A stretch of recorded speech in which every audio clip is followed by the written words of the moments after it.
Let me share my entire screen. Okay. So today we are going to talk as data analysts. Correct?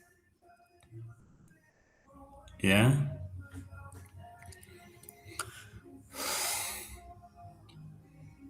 So first of all, I want us to remember where we started. What does a data analyst do?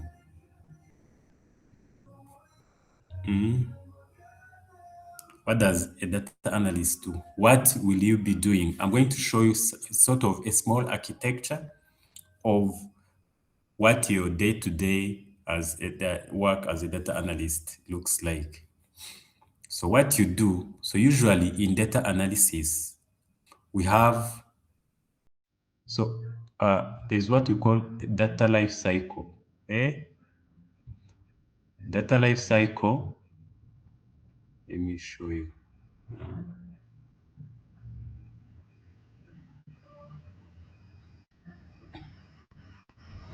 I'm going to draw something here.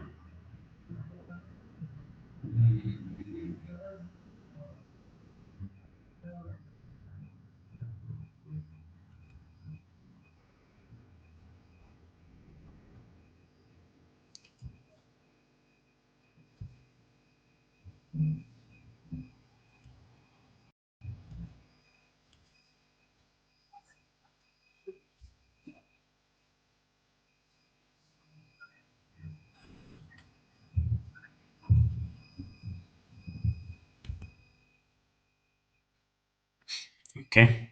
I hope you can see my screen.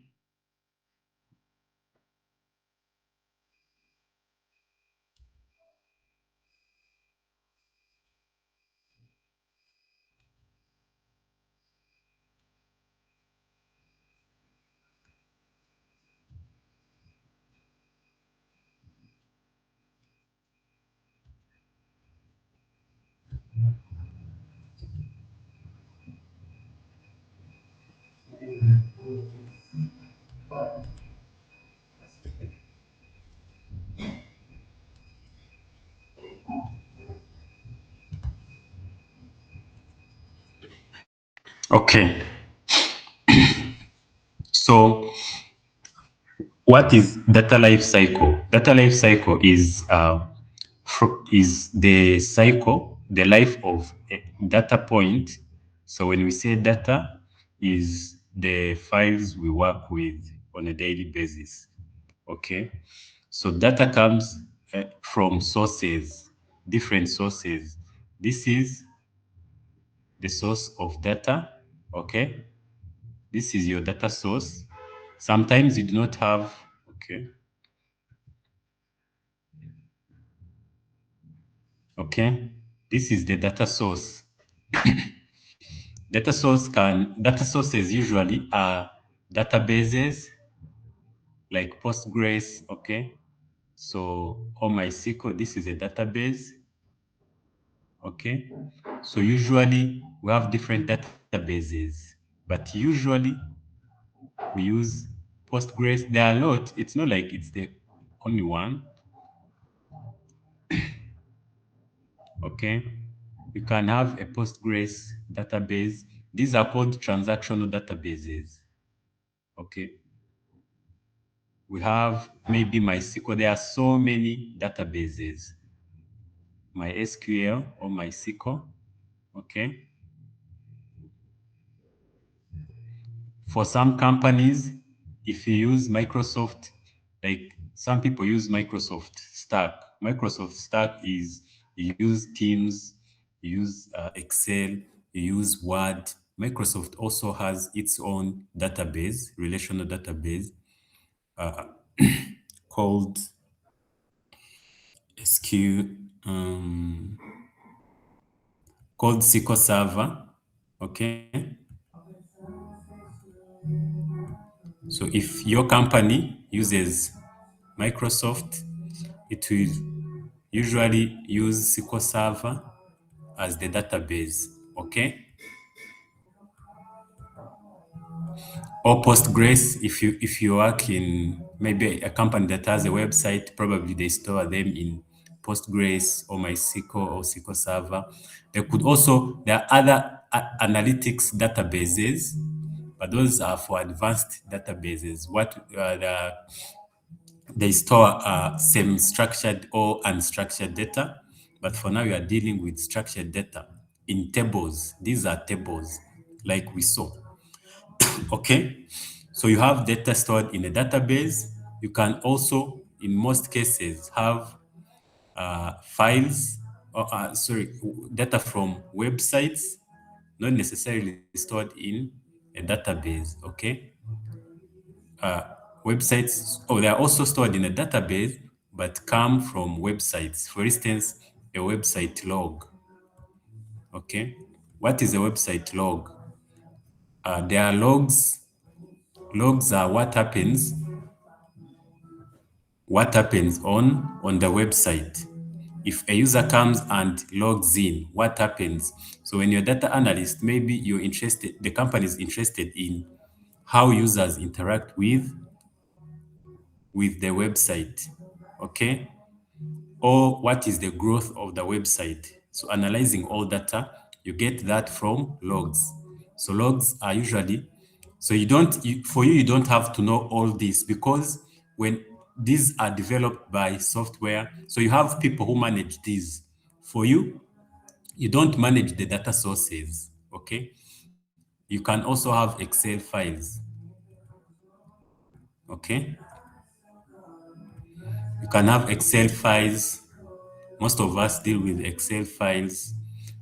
We deal with Word, PDFs, complicated files, like PDFs.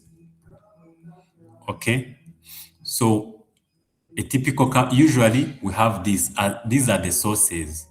So maybe your company has a website, an e-commerce, or it's a bank. They store data in their database, but some data is also from websites, and others maybe from Excel files, Word, all those files. For you don't manage here. That's why you are a data analyst. If they've designed it, you just come and use what is from here. Okay, so this side is called, so those who produce this data is called upstream. These are upstream users. Now we are data analysts. You need to know the terms. When you go to interview and they tell you an upstream user is the user that generates the data. Okay. Then we have downstream users here, the ones that use your reports. These are called downstream users, the one you report, that use your reports. Okay. You get, so it can be a website. This website has someone else, maybe a software developer in the company that manages it. The database has database administrators, so you don't work alone. The Excel files, you have people in the company, maybe departments, record their data in Excel files. Okay, you get. So what they do is, now they want what is happening here to be summarized. So this is you. For you are here. You as a data analyst. Okay. So what do you do? First of all, what don't you do? You don't manage the database. Okay. But you work with them. For instance, sometimes they bring chaotic data and you can tell them, please, we need this data in this format. For instance, uh, many people, maybe you find people are storing in Excel files, in Word documents. But then Word documents are very messy. Analyzing them. So you advise them, no, please change to Excel. Or they write Excel, but it is very disorganized. You know the reports that we do. You find it very disorganized. You tell them, now, I'm going to design a template which we will be using. So you work with them, but you don't manage them. Don't manage here. So what you do is you come here.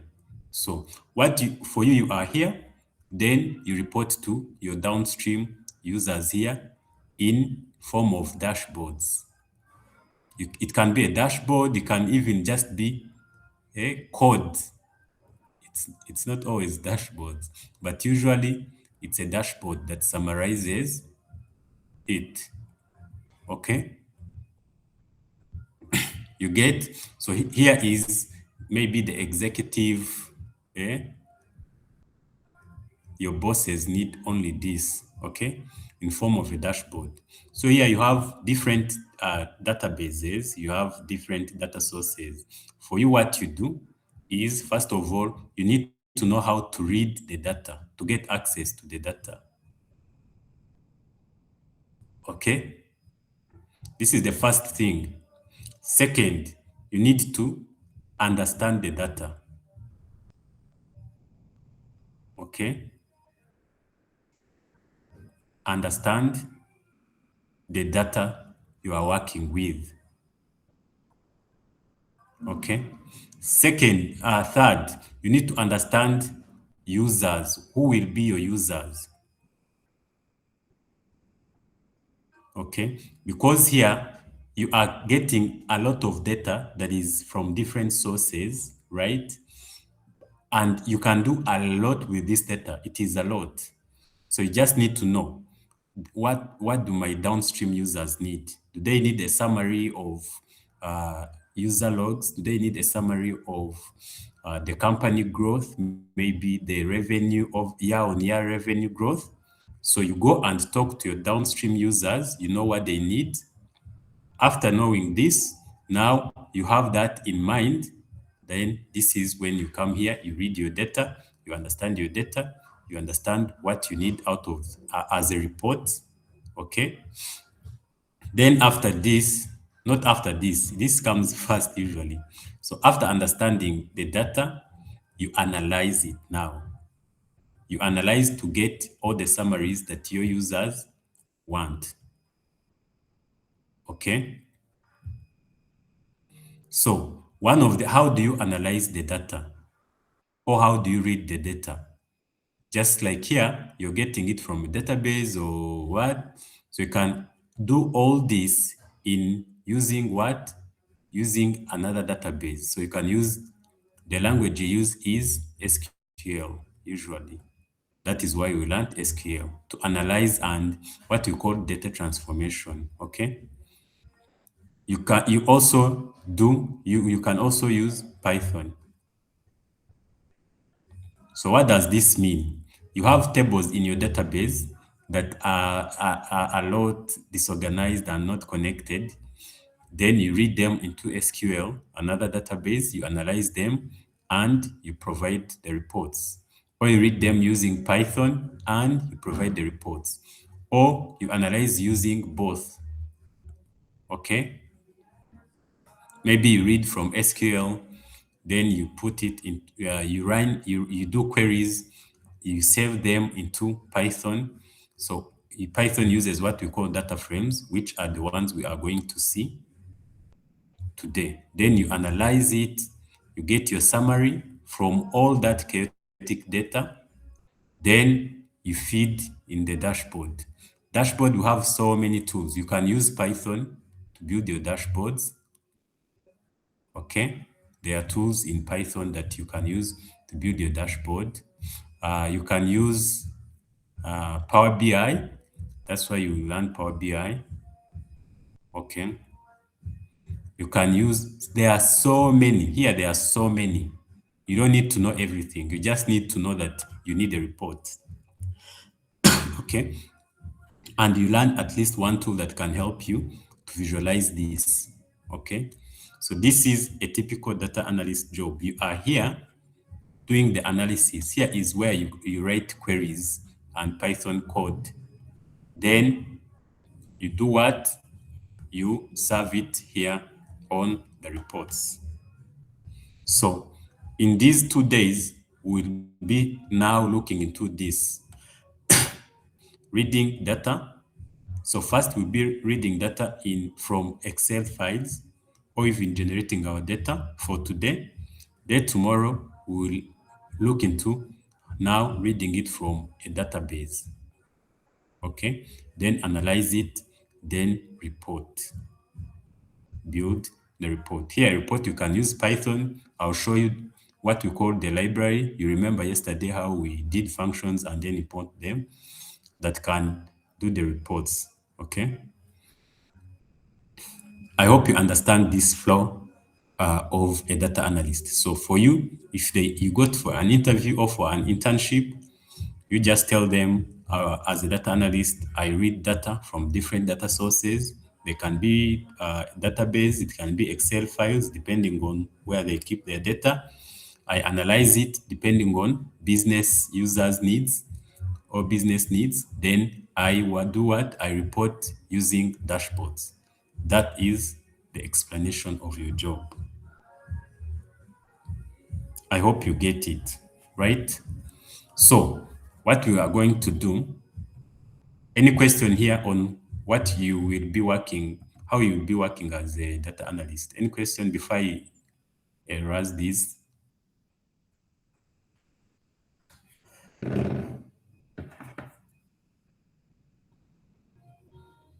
No question?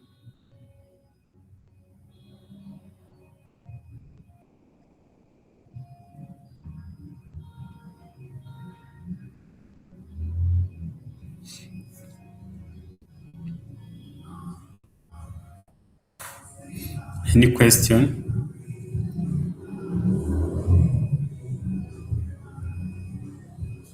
Okay. So now you know that you get data from upstream sources and then you serve it to downstream users. Of course, here when a company grows, when it's a big company, there are other people you would work with, called data engineers, to make sure that you are, because sometimes data is a lot, you cannot do it alone. Okay. So what you do, they also give you people like data engineers who now build pipelines to help you get easy access to the data. For them, they are here between you and the sources. What they do, they serve you data. When they serve you data, so when data is a lot, sometimes you will not have to read it yourself. They will, because you don't want, as I told you, do not control these sources. You don't control the sources. So if the source is too big, they don't allow you to do what? To get direct access to it. So what they do, if it's a big company, they add someone called a data engineer who does what? Who now connects you to these sources so that you get data in a very structured way. So after they serve you, they also serve you in form of a database. So you get access to that smaller database, not the whole production database. You analyze it, you give reports. So as a summary, you would work with, first of all, the, sorry, let me erase this. You'll need to unlock your iPhone first.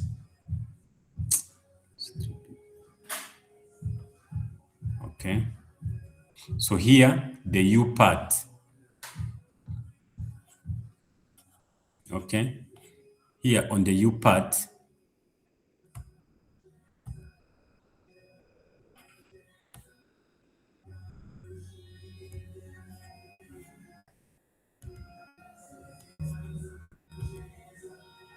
here on the U part, as a summary, you remember you read data and understand it.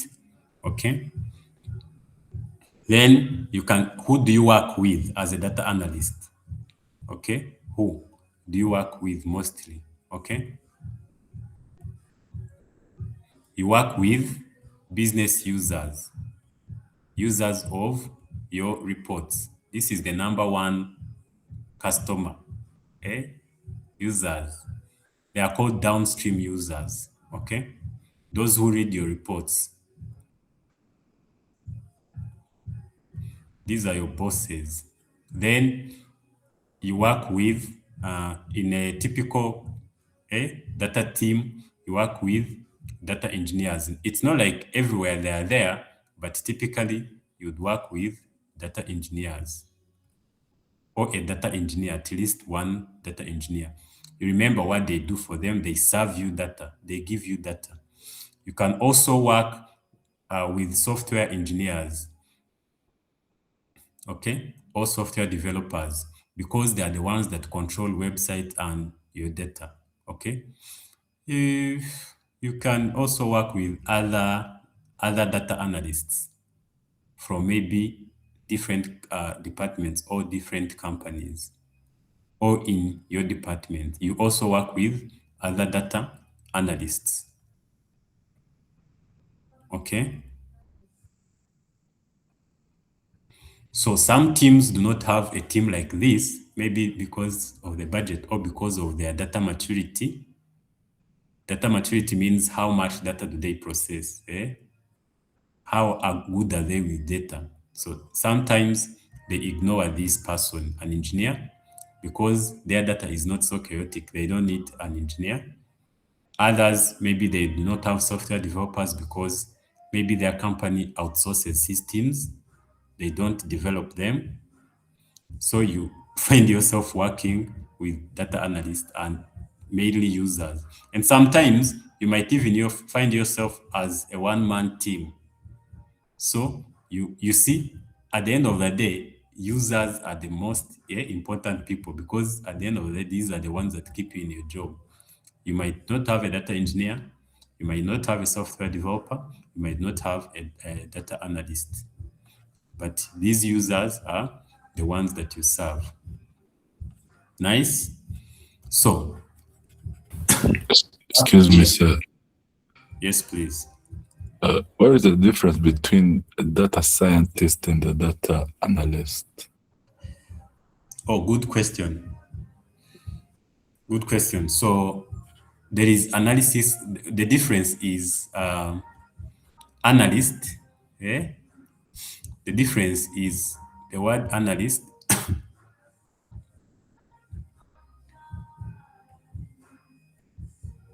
The difference is the word analyst and science. Okay. The data is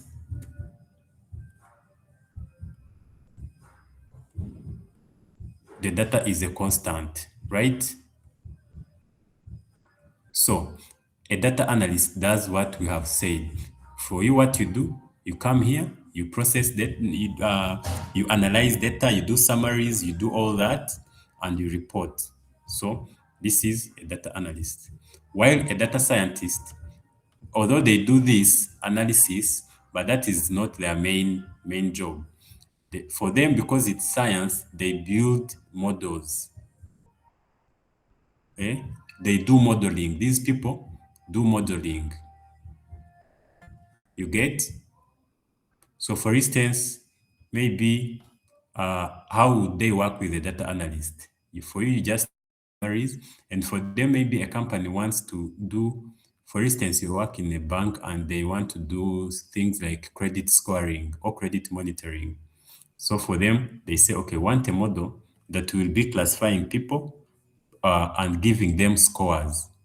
Maybe they say based on Dan's credit record in our database, Dan is worthy of a loan. So all those mathematical models are built by data scientists. Okay. The analyst does not build models, they just do summaries. So they work together. And a data scientist does not do summaries as a typical data scientist. For them, they build models.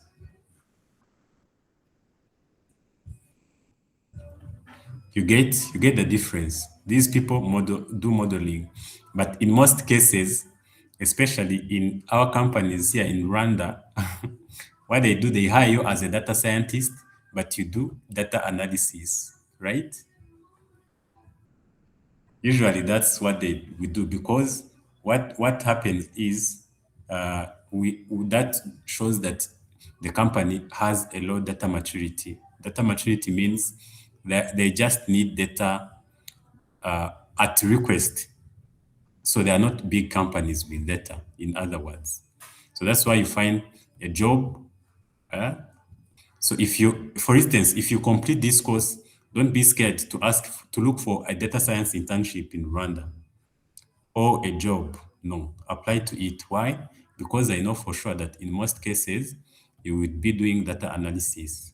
And then in like 1%, you do data science, which you can learn on the go while working. Have I answered your question?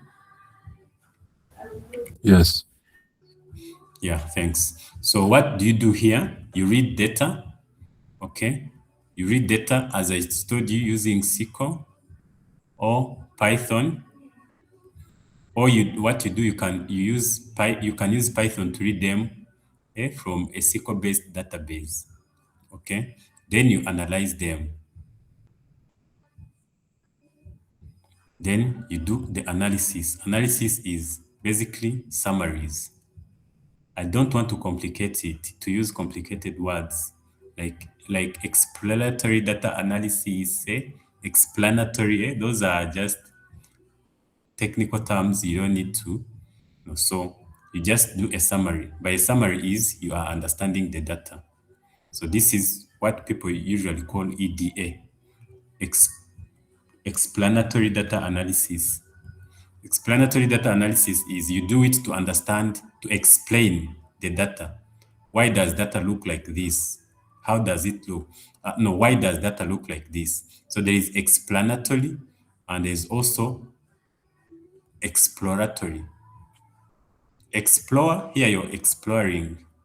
But don't get scared about these terms. They are just technical terms, but it's just summary you are doing. So exploratory means you are exploring the data, you are understanding the data. Then explanatory, you are asking yourself, why does data look like this? Why do I have this trend? Eh? Why do I have these outliers? Maybe why does one person have the age of 100 while so many people are young? You are trying to explain the data, while with exploratory, you are exploring the data. So don't worry about these jargons. Maybe in an interview, they can ask you what is explanatory data analysis. It's just the summary and trying to understand what the data. So for now, we are using summarizing. You summarize. Okay. So today we're going to see now how do you summarize your data. Okay, we'll first use Python and built in. We won't read data from a database. That is for tomorrow, but we'll just assume we have the data here on our machine. Then maybe they have given you an Excel file. Okay, then you upload it in Python. Then you analyze it. This is what we're going to do today. Okay, so usually there are what we call libraries. You remember yesterday. Excuse me, give me a second. I pick this contact.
Sorry.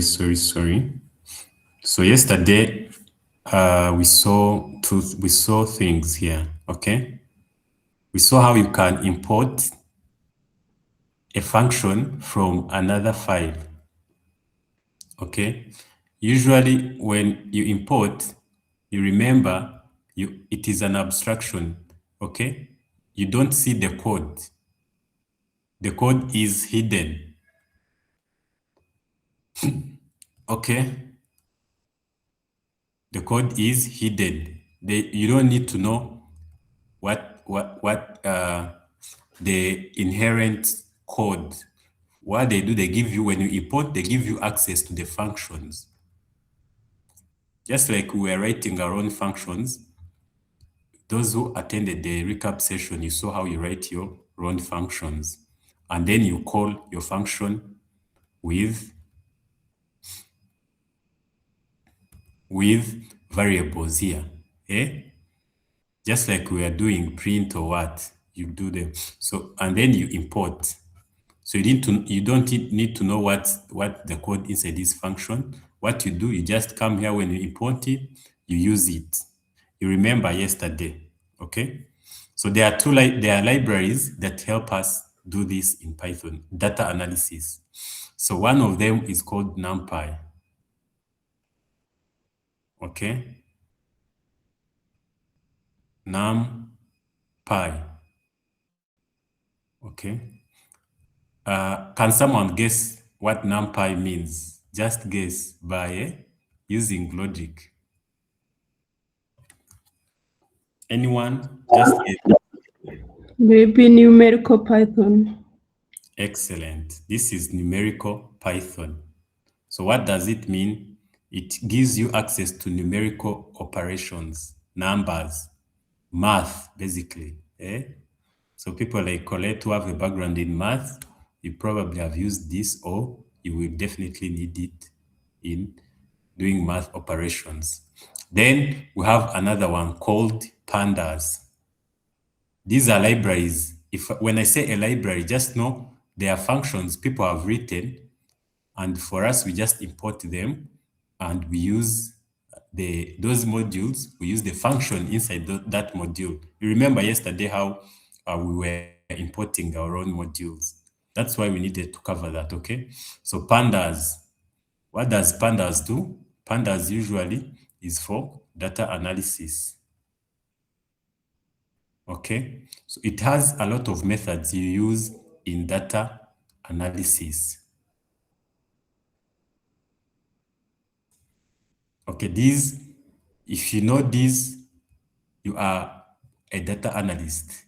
Not only are you a data analyst, you're also a data scientist. Then you have another one called matplotlib.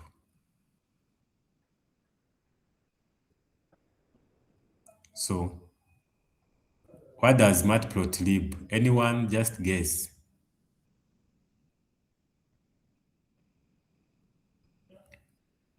Sorry, matplotlib. Okay, matplotlib, you can see there is mat, then plot, then lib. Anyone guessing?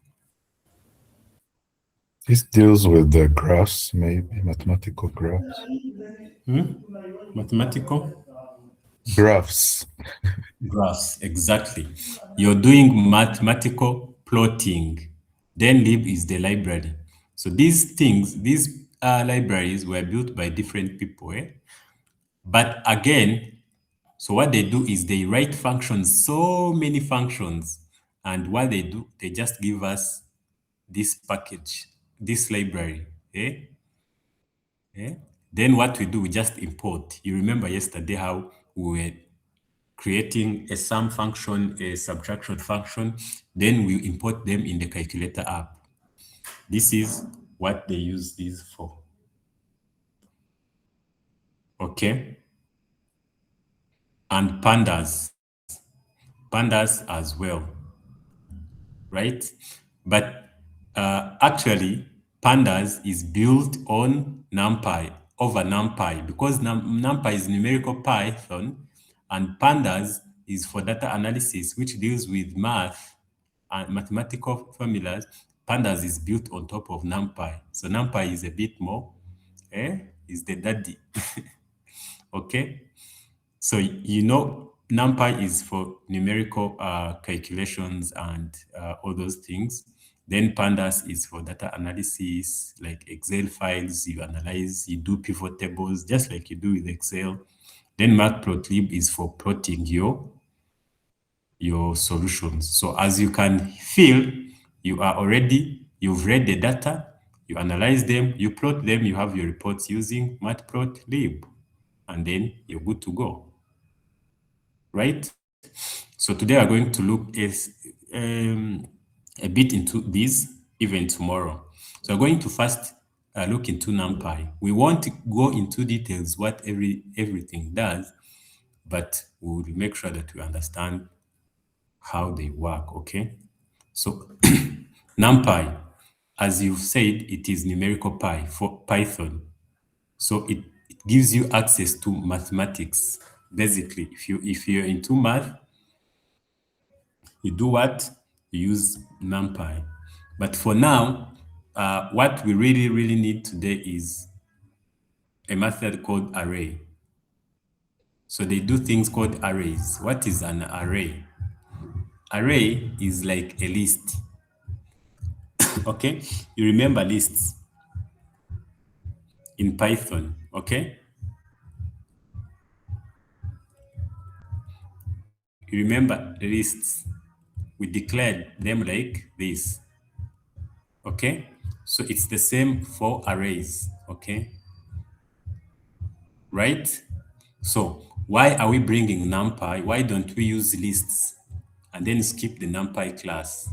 Okay? Why NumPy and why arrays?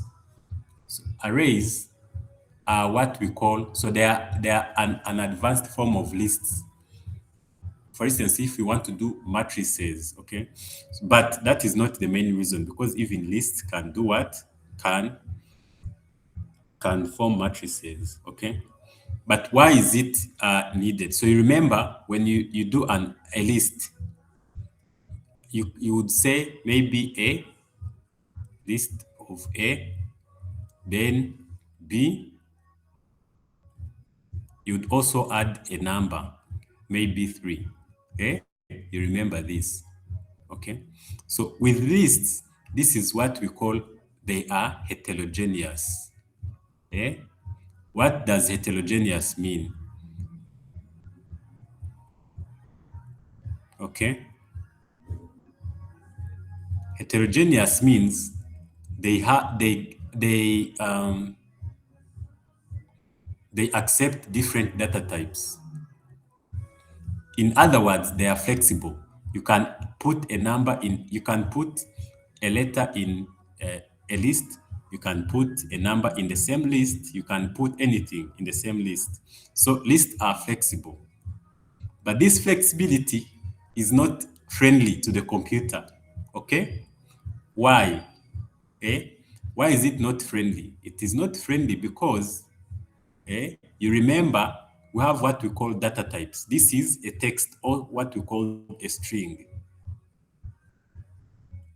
Okay? String. This is an integer.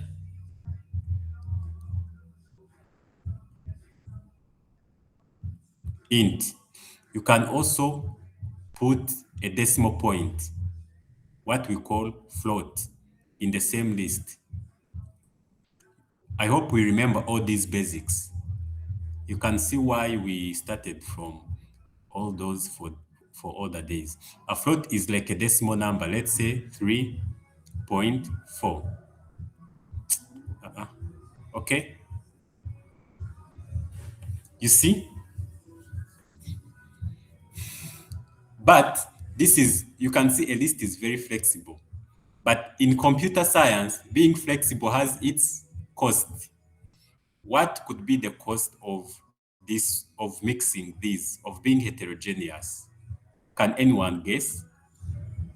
What is the cost of mixing these data types? A string, a float, an int. Anyone? Okay, let me show you something. Guys, we are becoming a computer scientist. Let me show you something. Size of int versus float versus string in Python. What does this mean to a computer when you create a list of A, B, and 3? Okay. So when you get the size of an integer is a single number. Okay. It has 28 bytes. So that is size with data. This is the minimum. So size with data, but it has 28 bytes. So just a single number, like 2. So if you write thousands of numbers, you multiply by these bytes, and you get into megabytes or gigabytes. This is why they say that it grows arbitrarily based on the value size. So this is 28. Float, it is fixed at 24 bytes. String, you can see over 50 bytes. This is the heaviest, a string. And it grows dynamically based on the length and character type. What does this mean? If I declare a list and put thousands of names here, and then mix it with numbers, and then mix it with floats, you are, sorry, you are doing what? You are overwhelming the computer. Eh?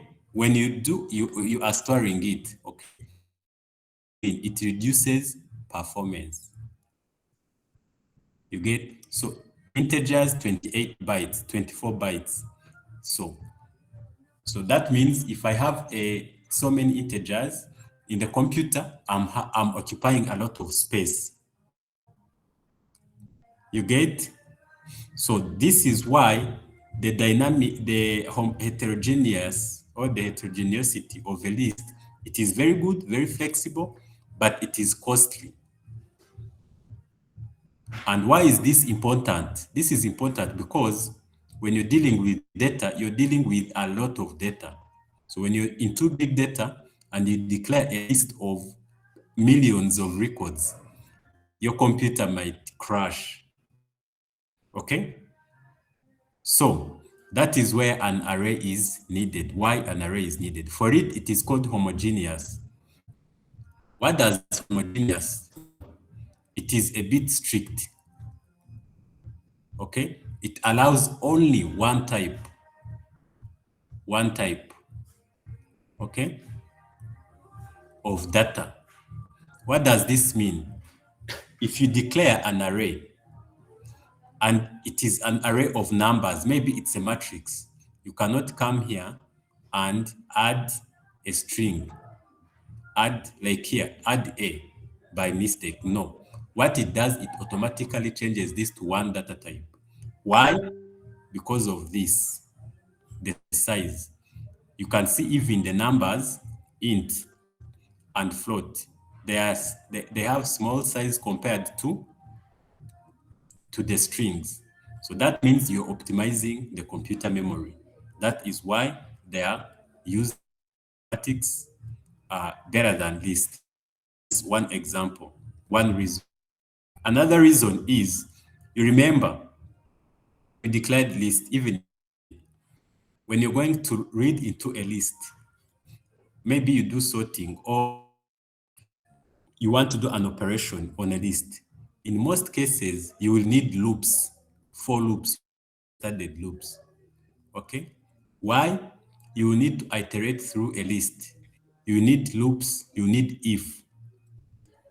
For instance, if you want to do an operation on a list, you loop over the list. We studied loops, then you do an if clause. What does this mean? Okay? When you store, it takes storage. The first reason, the other reason of not mixing data types, it reserves storage on your server, on your computer. That means if my computer has a terabyte of data and I store a lot of numbers, it is consumed. That is storage. But then this thing of when you, that is after you declare a list. When you start using a list, not only does it consume a lot of storage in gigabytes or so many megabytes, it also reduces. So this is consuming megabytes. And as I told you, mostly you work with servers, and servers have limited capacity. You buy more storage with more money. So you know now you're thinking in terms of business. So after this, when you try to use lists like loops and ifs, when you iterate, it consumes what we call memory, the RAM. The other session I showed you about memories. Okay, not only does it consume more megabytes on your computer, it also consumes memory. What is memory? This is the RAM of your computer. RAM is the temporary store, which is very fast. So how the computer works is when you do an operation, it stores that data temporarily in the memory. So that's why, for instance, when you try to open a big Excel file, sometimes the computer crashes. Why? Because it is consuming RAM. It is stored on disk, which is storage, but open file, it consumes RAM. So that is why in most cases, when you have like my computer, you find that maybe it has 16 GB of RAM and what? And maybe 250 GBs, okay, of disk. What does this mean? If I have a file of 16 GBs, this is okay, it's stored here. But if I try to open it, it will come and consume all these GBs and the computer crashes. So that is why operations on list are expensive compared to using NumPy arrays. So when you're dealing with numbers and data, you need to understand this and have it in mind. So when you do a loop, you will see, maybe you will try it, but loops are very expensive. Okay, we have what we call complexity. Let's say time complexity of a while loop in Python, maybe an example. Okay, the time complexity is not fixed, depends on how many times the loop operates. Okay, so this is linear time. Total time complexity, that is the time it takes to loop. So you get the number of iterations. For instance, if you're looping in a list of 10 items, you do 10 iterations times complexity of code inside. If you have complex code here, it will take more time, it will increase. So those are details. You don't need to understand all those details for now, but that is the reason we use an array instead of lists when dealing with mostly storing data. Okay? So back to NumPy and pandas. Okay. Then pandas for it is just for data analytics. We will see in practice. Okay. So how do we declare numbers and NumPy and what? We are going to go into coding. We see it because almost everything we already have covered it. It's just a matter of understanding. Does anyone have a question so far before we open our codes? Do you have the context?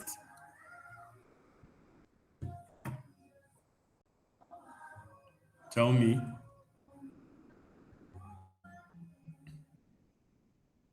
Do we have that context?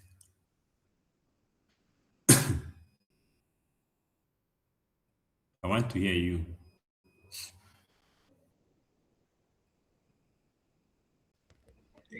Yes, we do. Okay. Now back, let's go to the code. So let's open our folders, okay? In VS Code, I have my today's folder. It's actually open. Let me,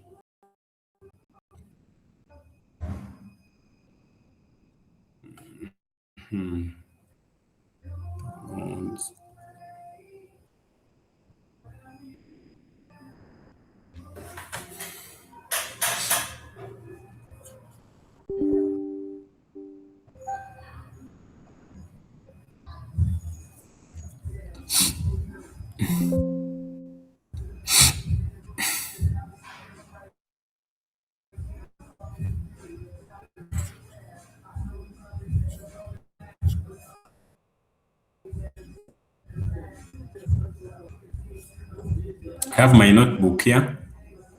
I hope you also have. So today we are going to do intensive, okay, not coding, but understanding.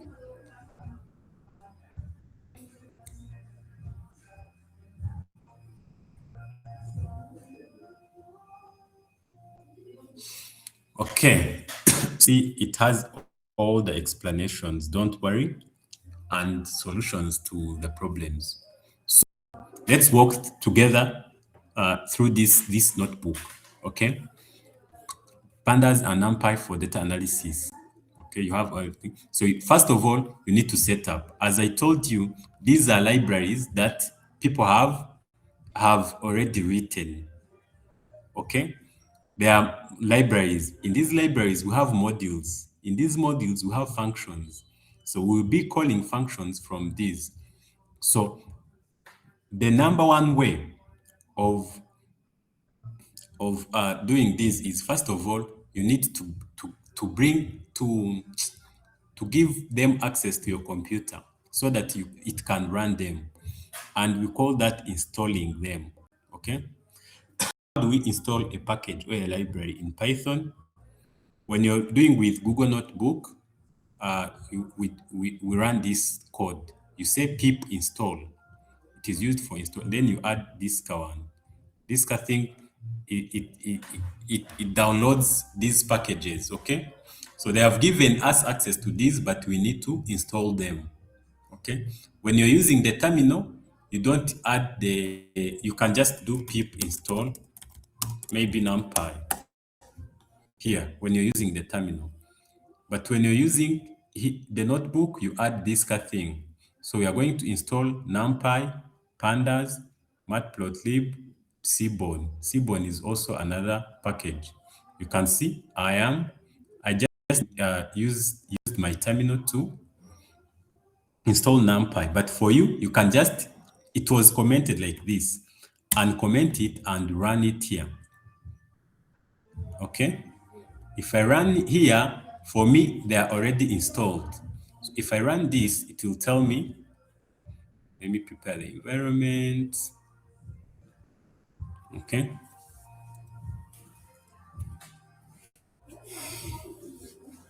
Okay, and comment, because your code will not run before installing those packages.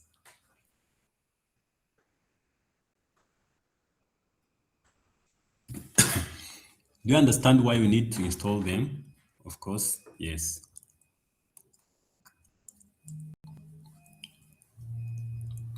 I am creating it.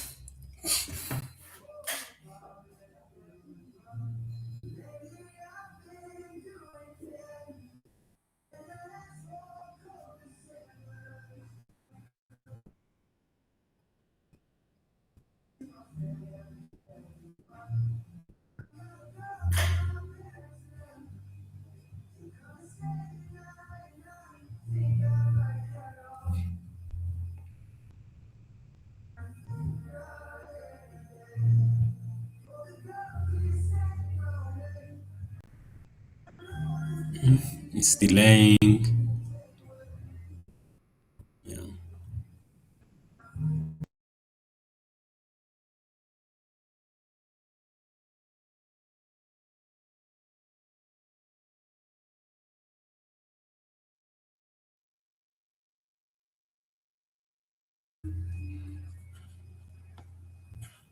Okay, you can see when I run this, it tells me collecting NumPy created. Yeah.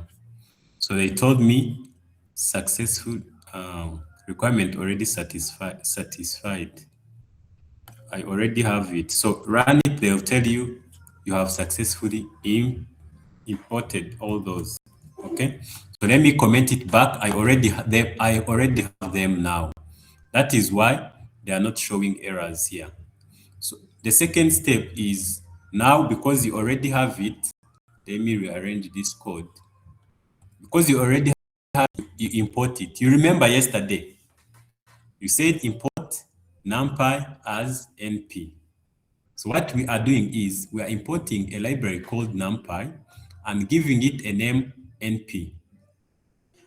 Okay, you can see it also shows us how to use it if we hover over here. Okay, you see, so here I'm able to use all the libraries, all the functions in numpy, and this is a nickname. You can call it anything as done as long as I use it. But industry standard, they say import numpy as np, pandas as pd, matplotlib. So here we say matplotlib.pyplot because pyplot is the module in matplotlib that is responsible for plotting. It's here. You can see the explanation. Okay. So that is why we don't for plotting we don't need to import everything in matplotlib. Okay. We just need this function, no, this module, which helps us to do what? To plot. So we call it PLT. Many people use PLT as an industry standard, but this is a nickname. You can change it, but don't change it, right? This is industry standard. Now, when I run, I am telling my computer that now use NumPy as NP, so I can call functions from NumPy using just np dot something, okay? So here, what we are doing is just run this. Why we need this I just did what I'm setting up for graphs. Okay, for this one you can, I am just setting up how my graphs will be. You can even do it level, so just keep it. Let's go to numpy. Okay, so numpy has functions, many functions. Okay, so, and as I told you, as you've seen, it is a numerical Python. So it just deals with numbers. So the array, I told you pandas is built on top of NumPy. So a little NumPy fluency makes it much easier. That is why we first used NumPy. But in data analysis, most of the times you use pandas. So let me show you how to create an array.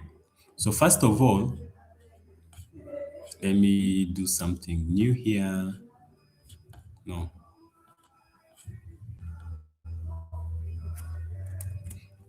Okay. Let me declare my own array. Okay. Versus list to show you what I was saying. If I declare an array, maybe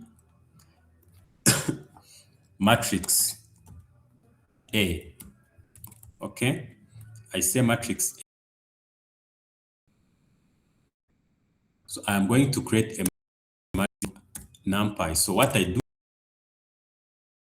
I just say np dot array.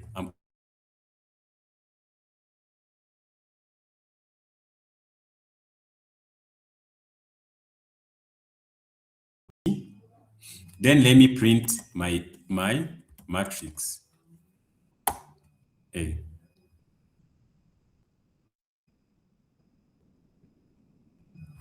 Sorry. Okay, my matrix array is here. Now let me do matrix list. I do this, I declare like, then print my matrix list. Okay. Now you can see the output. Okay. I have 1, 2, 3, 4. Let me say this is array.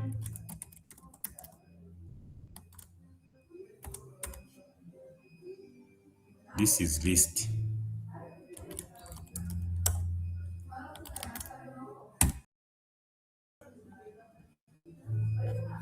Can you see it? Okay. So I can also print the size of the shape. Say shape of my array.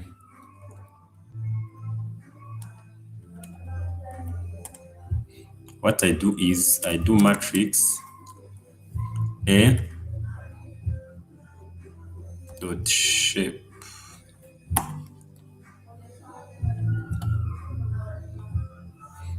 It has four columns, okay? Basically 4 numbers, but I can do multi, like an array, okay? Sorry, like a matrix, right? I can make it multi-dimension, but for now, let me show the difference between the list and the matrix, okay? What I was telling you. So let me, in a list, when I say done and print the list, it will say 1, 2, 3, 4, done. You see? So observe well. In my array, I have the numbers. In the list, I have this. Now, let me show you when I add done in the matrix, in the array. This is an array. And I try to do done. Okay? Let me run it. Can you see something changing? Here in the array. If I remove this, and run, these are numbers. You can see are numbers. If I add a string like that, what it does is it converts everything into a string. This is why I said it is homogeneous. It doesn't throw an error, but what it does is it makes sure that everything is converted into the same what? The same type. So for instance, let me do some of coding. Print type I for I in matrix A. Let me print the data types we see. Generator object type.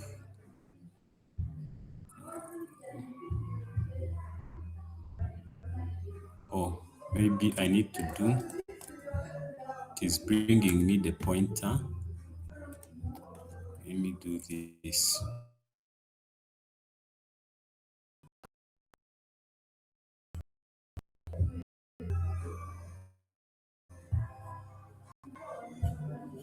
It is giving me the pointer to the type.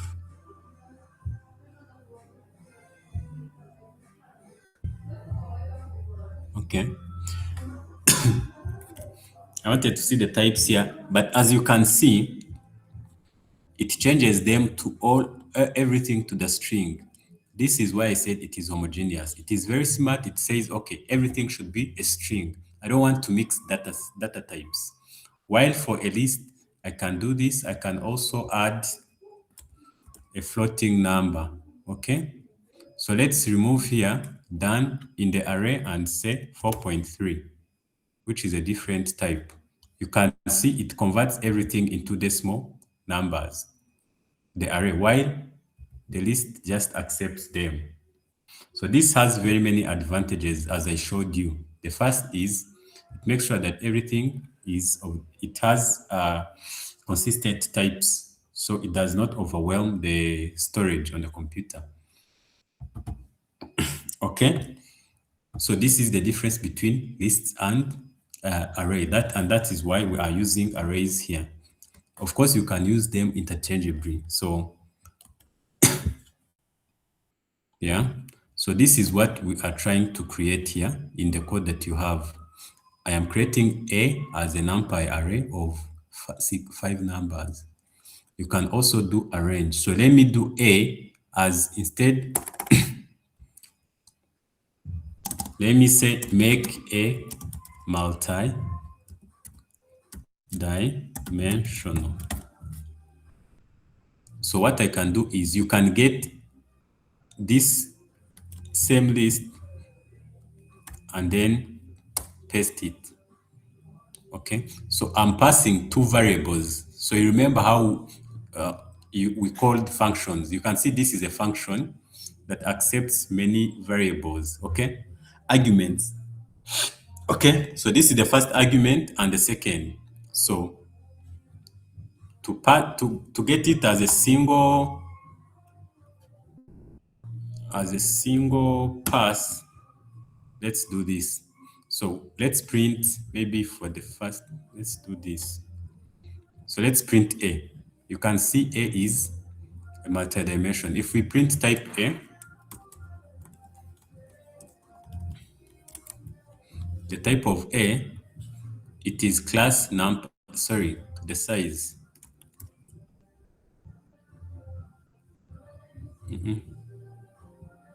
A dot size. You can see, oh, not size, sorry, shape. I want to see the shape of this. So we have shape is 2 by 5 matrix. What does this mean? It has 2 rows. This is row, and then 5 columns. Okay. So if I add another matrix here, it just reads 3 rows. You can see row 1, row 2, row 3, and 5 columns. Okay. You see? So you can, and the good thing with NumPy arrays, you don't do loops. You just say, maybe let's remove this and say print sum, print sum of A. It just adds them. But with the list, if I had the list, okay, I cannot do sum. So that is why a list is expensive. I just loop into the list and then add them, okay? If I was to have this as a list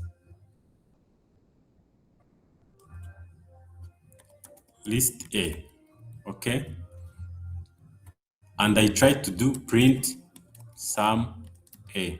Let me see what it brings. Oh, it also works. Sorry. It does work. Interesting. Let me do sum equal to 0.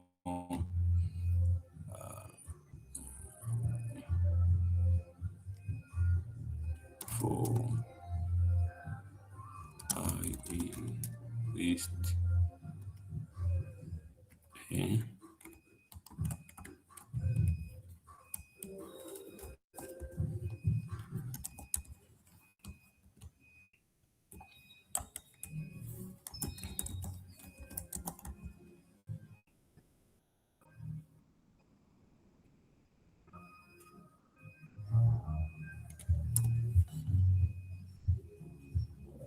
Yeah, it actually works as well with lists. Let's see more operations on the array. Yeah, I'm actually surprised that the sum works.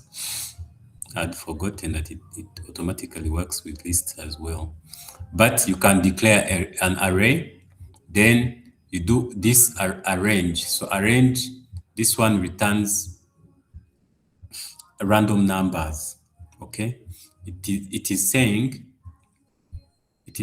please let me show you the documentation. So it does what? So when you hover over these functions, you can see the definition of array of this function.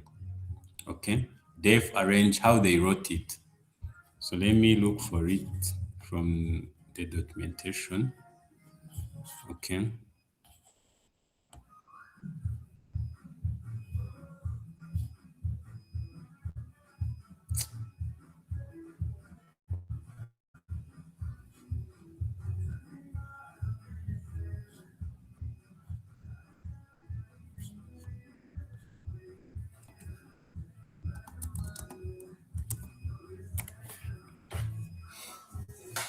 So what does arrange do? It just return of an array of evenly spaced values within a given. So you have the start, the stop, and they are evenly spaced. I want to see how it's written.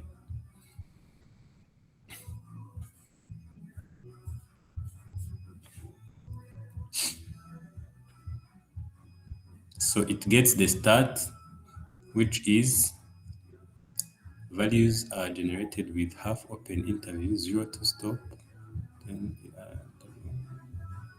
excluding stop. Okay, so everything here does what? It creates an array. So numpy is numeric based, as I told you, and everything here is just an array. So this one creates evenly spaced numbers. Even this one returns evenly spaced numbers, but I believe for it, it's inclusive. The 5 comes. So the NP dot zeros, when you're dealing with math, sometimes you do, people in math like Colette, you remember when do you need a zero matrix? Sparse matrices. Eh? Okay. I think, is it when you want to do inverse? I don't know. Then you can also generate ones, okay, an array of ones, okay.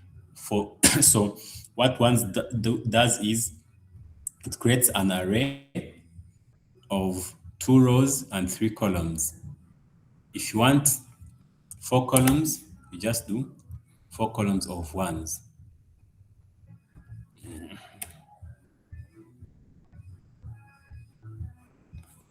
Okay. So you can see ones, it creates ones. Okay. 4 by 4. I've created, no, 2 by 4. Zeros, it creates zeros as an array.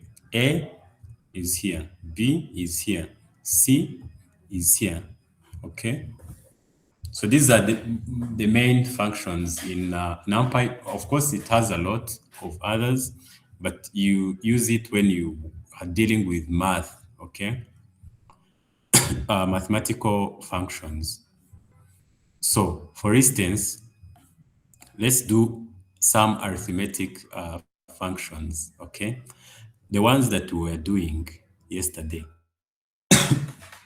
okay?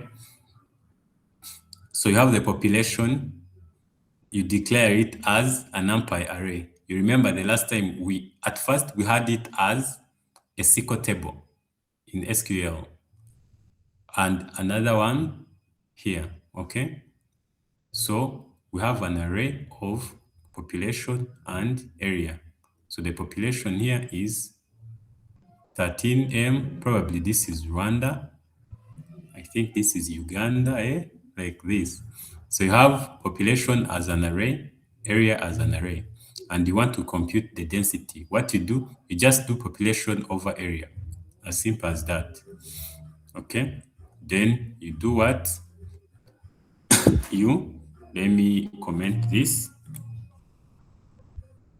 Okay, so you can see the population density is for everything, for every country. You can see it just generate it gets this divided by this divide by this. this, divide by this, and it gives you an array of population densities. Okay? Rounded to the nearest ones. Okay? Let me remove this. We see what happens. It brings a lot of decimals. You can see it is bringing a lot of decimals. Okay? So you can do so many operations. You just do what? As you would do in math. Population dot sum, density, you can do mean, max, mean. So when you do density dot mean, you can see we gave density, we declared it as a variable. Okay.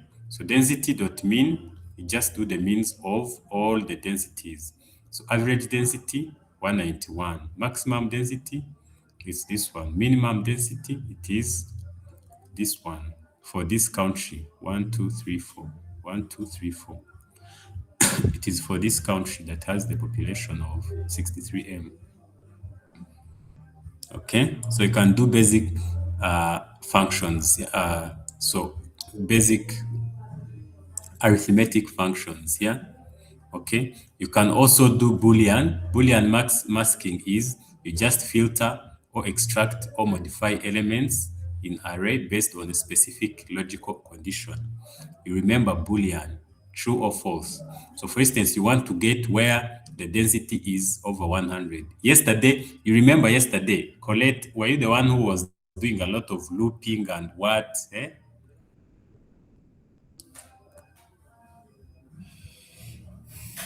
Was it you?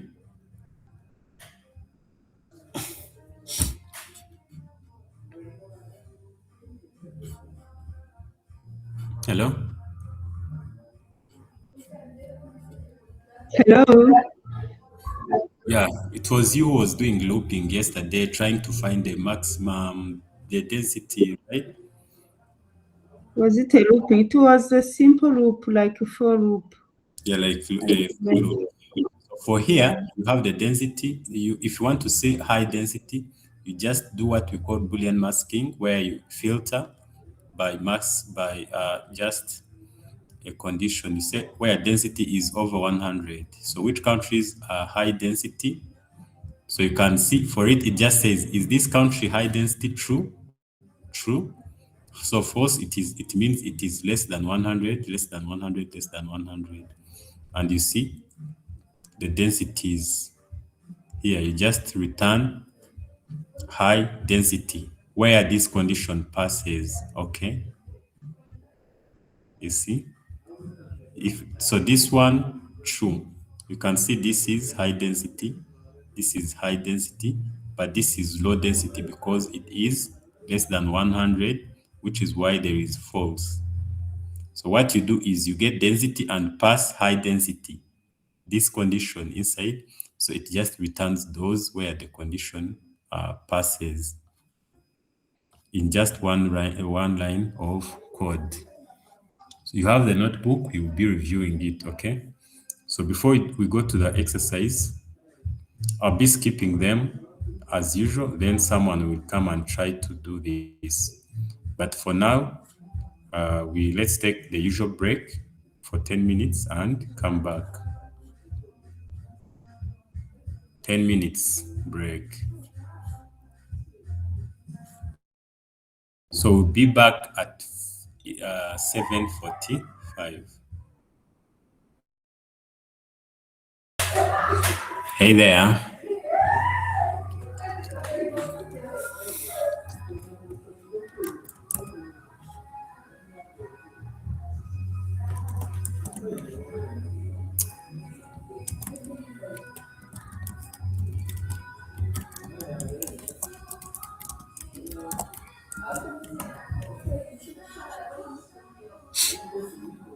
Can you hear me?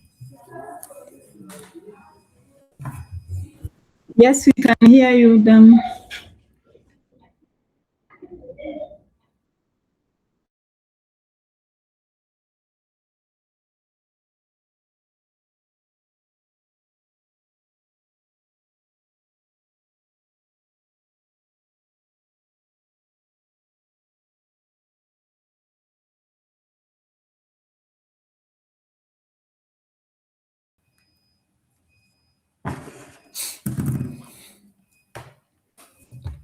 Okay, so let's continue. Let's finish with NumPy. It's just the arrays. And then we go to pandas. Okay.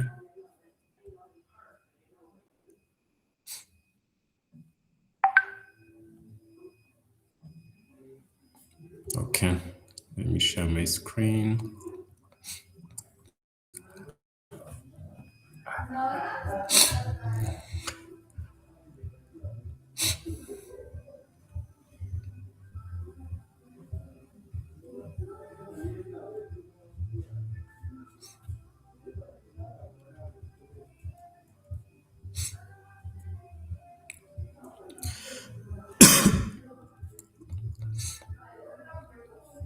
Yeah, I hope you can. I am sure you can see my screen, right? So we have an exercise here. You can do it. We also have the solution for it. So because you have a lot of code here, just try to do it by yourself and then come and run the solution. Okay. So I won't do much with this. You already have the solutions here. And it's basically computing. So NumPy is numerical Python, and it is based for mathematics, for mathematical computations. Okay, so let's go to pandas. Okay, what does pandas do? Pandas has two data types, what we call a series, which is a single labeled column of data, like an NumPy array, and then a data frame. In most cases, we deal with data frames, okay? Because data frames, you can think of a data frame as an SQL table in Python, right? So we focus much on data frames because usually we do deal with data frames, but it's good to know about series because sometimes when you're working with tables, when you're working with data frames, you do some methods return series because it's a one-dimension array, okay? Just like a NumPy array, okay? So for it, it just return, it is one dimension. Rwanda, Uganda, 63, like this, okay? You give it an index and then the value. But with pandas, they are just tables, sorry, data frames. So a data frame is a table. Okay, a data frame is a table. So you can see this should look familiar from your SQL table that we used last time. How do you declare a data frame? You just do pandas. You remember we imported it like pandas dot as pandas as pandas aka PD. This is why we are calling from PD, which is pandas, a method called data frame. What does data frame do? Two-dimensional, size mutable, heterogeneous tabular data. It is a data structure containing labeled accesses, rows, and columns, arithmetic operations. So you can see how it works here. Okay. How do you do that? You hover it, but you can also read in the documentation of Python, of pandas. Okay. So here we are creating, just like we did create a table in SQL, we are creating a table, which is a data frame in pandas of name, population, area. So we already have this. And you might ask, why am I rushing to this? It's because usually, as you saw when we started this session early on, you don't create your own data sources, right? You get access, you're given access to data sources like an Excel file, okay? So here you will rarely create a data frame, okay? But it's good to know it. So we have a table. So instead, let's rush into building our data sets. So you can just run this. Here, I was trying to create a bigger data set. You remember Last time we had only 5 countries in East Africa, right? But I want to create millions, a million records, so that you have a real data set. Okay. So don't worry about this, just run it. It will generate the data frame. Okay. So we look into what all this means. So you see the shape of this data frame. This is just 1,000 with 6 columns. We have 1,000 rows. I wanted us to have a real data set. So let me create these are countries. Let me create the clinics thingy, the clinics table. You remember all these are the tables that we were doing what? Where we had in SQL. So I'm just creating them. Don't worry about this. Usually you don't do this as a data analyst. They give you access to these tables. Okay. So that is why you don't need to understand all these. So what I'm going to do, I'm going to do a typical project. Usually we have them in data frames, but for now, what I'm going to do is I'm going to download them. Okay. Then I show you how do you read these things. So when I say countries to Excel, this to Excel does what? It changes this countries data frame into an Excel file called countries.xls. So I'm trying to generate a typical, okay, sorry. No module, okay, sorry. So when they show you this error, when they say no module found, what you do, they're telling you, I'm trying to use Open Excel, which is not installed. You remember we first installed these. So what I do, let me maybe come here and install it here. How do I install it? I write this, then pip install, then I do the package, I run. So I'm installing it. Python is telling me it doesn't know what it means. So I've installed it, okay? After installing it, now let me run and see what happens. You can see the code is running. Okay, I have downloaded it. You can see it's here. Give me a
yeah. As you can assume, I'm the data engineer. I'm on the data engineering part. You remember, as a reminder, the reason I'm rushing into this is because for you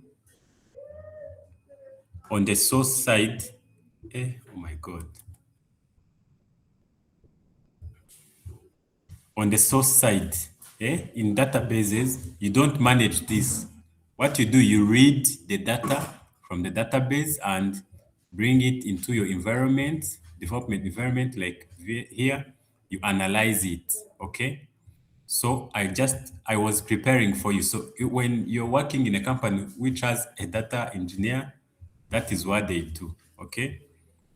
So I've prepared the data for you, for us. Okay. Now this to Excel does what? It downloads them. You can see they immediately came here in my environment. Now from starting from here, let us assume that someone has, oh, sorry, by the way, I shared one window. Let me share the whole screen.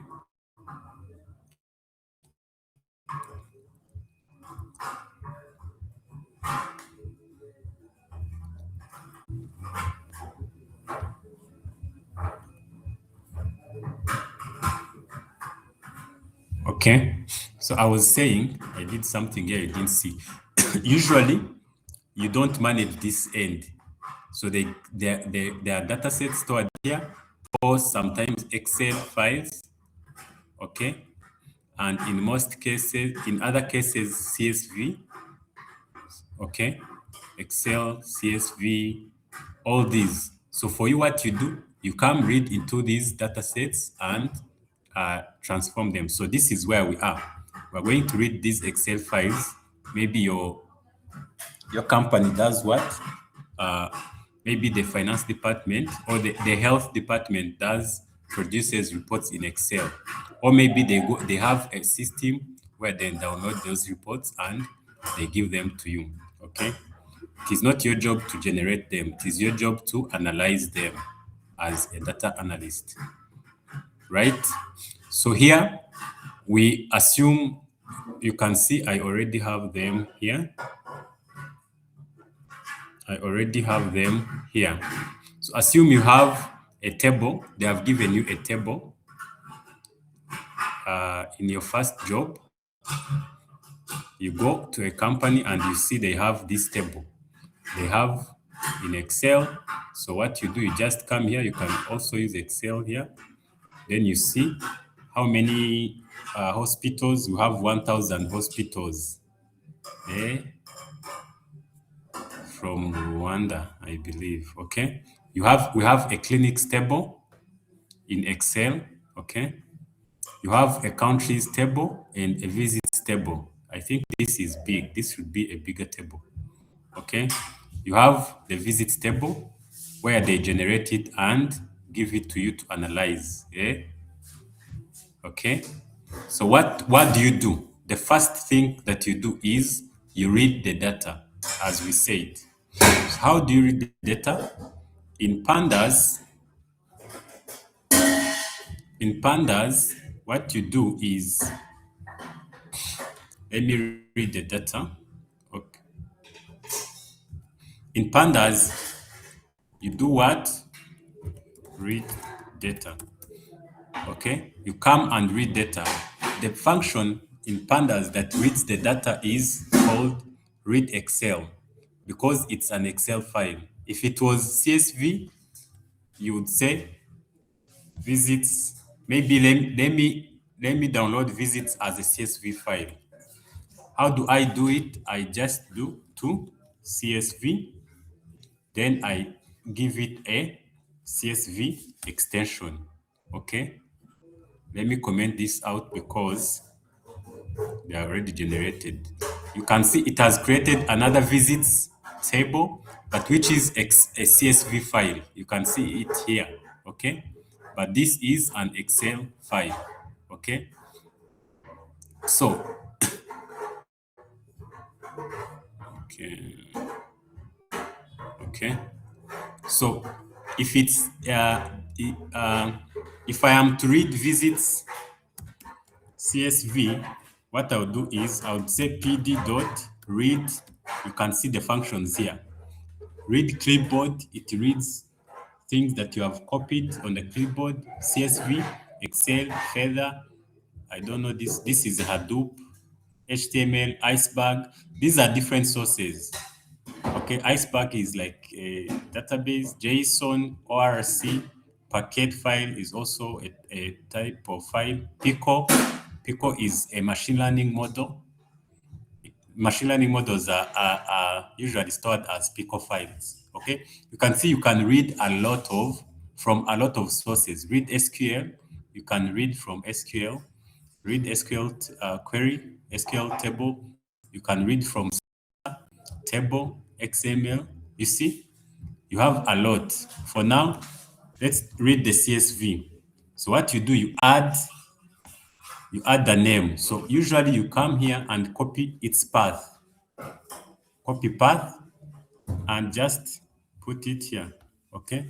But because now the path is inside my working directory, I don't need the full path. What I do is I just say copy. I just copy the name because it is in my working directory. But if it was not in my working directory, I would copy the whole path. Okay, so if I read them, so for Excel files, they are here. For CSV, it's here. You just say read CSV. Now you have access to the data. Okay, I have read it. Here is visits Excel and visits CSV. You can see you can read them in different formats. Okay, so after reading them, what do? They are already in memory. So another important thing to know as a data analyst, pandas is memory based. What does that mean? Everything you run goes into memory of the computer. So what does that mean? Let me check. Uh, Let me show you something. What that means. Let me see my task manager. Okay. When I open my task manager and go to the performance here, the CPU memory here. So I have memory of current, you can see here, memory of 15 GB. Can you see? This is the RAM. Okay, usually it's 16, but you can see I have 15.5, which is working. Okay. Then I am using 12 GB of memory. What does this mean? This memory is short time. Okay. It is for the processes that are running on my computer. So which processes? The processes are these ones that are consuming my memory. You can see Google Chrome is consuming gigabytes. Okay. You see? VS Code is consuming a gigabyte. You can see it here. So what does it mean to be an in-memory data and in-memory data processing tool?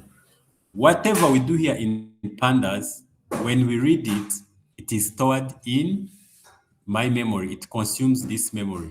So that means one of the advantages of this is it is very fast. Because it is in RAM, you can access it very fast. However, the fast comes with consumption of memory. So if my visits table was if it was 16 GB, if it was very big and it had 16 GB, and I tried to read it, it would come and try to consume 16 GB from my memory.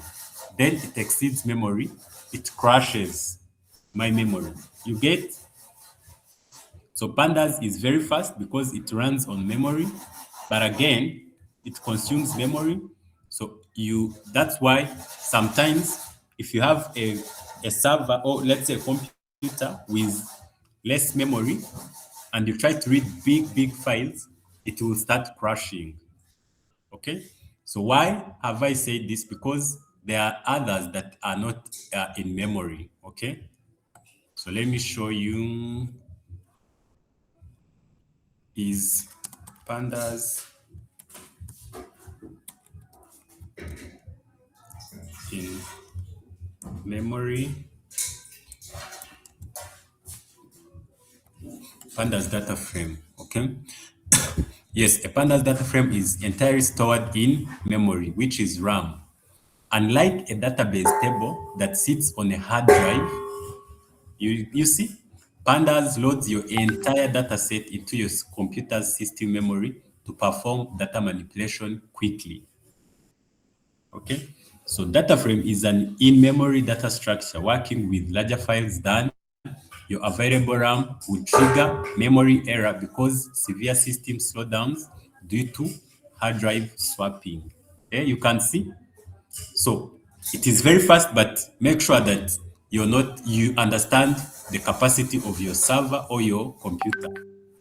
If your computer has 16 GB, you will not use pandas to read a 16 GB file. You will use a database, maybe MySQL or something like that, and write SQL queries. You get? So I've stored them in my memory. So after that, what you do is you explore them. That is the other process I was telling you called summarizing or exploratory data analysis. You need to understand, you want to understand how does my data set look like? Okay. One of the number one things that people do is you want to know the first rows to see how it's structured. Because usually, sometimes the files they give us, they are a bit tricky. You find that they have added their own headings. So what you do, I want to check my countries summary. Okay. So what does this head do? It returns the first 5 columns, sorry, rows. So what does this head tells you, help you? It helps you to know that, to see that they are arranged well, the headers, okay? Because sometimes, let's say these countries, let me show you something. Let me come here and edit my countries. This is my countries, okay? If I do this, some people do this, typical reports. They come and merge these. How do I merge? They say countries table. Okay. They say countries table. You know how our reports are structured usually, yeah? So once I read this, let me show you. Let me again read it. Let me again read it. Okay, countries table. Now let me do head and you see what happens. Can you see what happens? The way it's totally disorganized because of that heading. Can you see? Unnamed, it has columns, okay? So this gives you a, a, a hint on how your report looks. And please, as a data analyst, don't go back here and try to remove it, okay? And try to delete this. No. When you do that, you're not a good data analyst, okay? Because these are automations. You need to do a running thing. So what you do is when you find it is like this, usually you do the way you read it is you can say when you're reading it, you can do skip rows, and maybe I say I skip the first row. Okay. So let me again see the head. You can see now it's back to it is well. Although in my report it has a heading, but I have removed it by skipping the first row. You see, this is the reason for doing head. So don't go to the Excel file and try to delete it. No, you do what? You do it in Python, okay? You can also do tail and see the bottom. Sometimes at the top it's good, but at the bottom, maybe you have people do what? Do summaries, okay? You have a report here. Let me again go back to my report. Eh? Okay, my countries. Okay, so someone does a report and they say maybe the GDP. You can see you have missing values. That's okay. I want to. So what they do is maybe they say sum, sum of GDP. Okay. They do the sum here in the reports. Okay. They also do the sum for this. Then they save. Okay. And they add another column sum. You see, typical. These are typical reports. Don't think that they are organized like this. Eh? Someone comes and writes another table. That is why they hire you as a data analyst. Okay. It's because tables are not structured well. So let me come here and we run it. And you see when I run tail, what happens? You run and you see, there is a row that has none. What does this mean? It means that if you do your analysis and you do average GDP per capita, you will add this sum and it gives you wrong answers, wrong reports. So that's why you need to do a snapshot of what you're trying to do. Okay, you understand? So what you do is do head to look for the first row. This helps you to see how it looks like. But you can, of course, change and look for the first 10 rows. But by default, they are 5 if you don't pass anything. Okay? Then you do it for every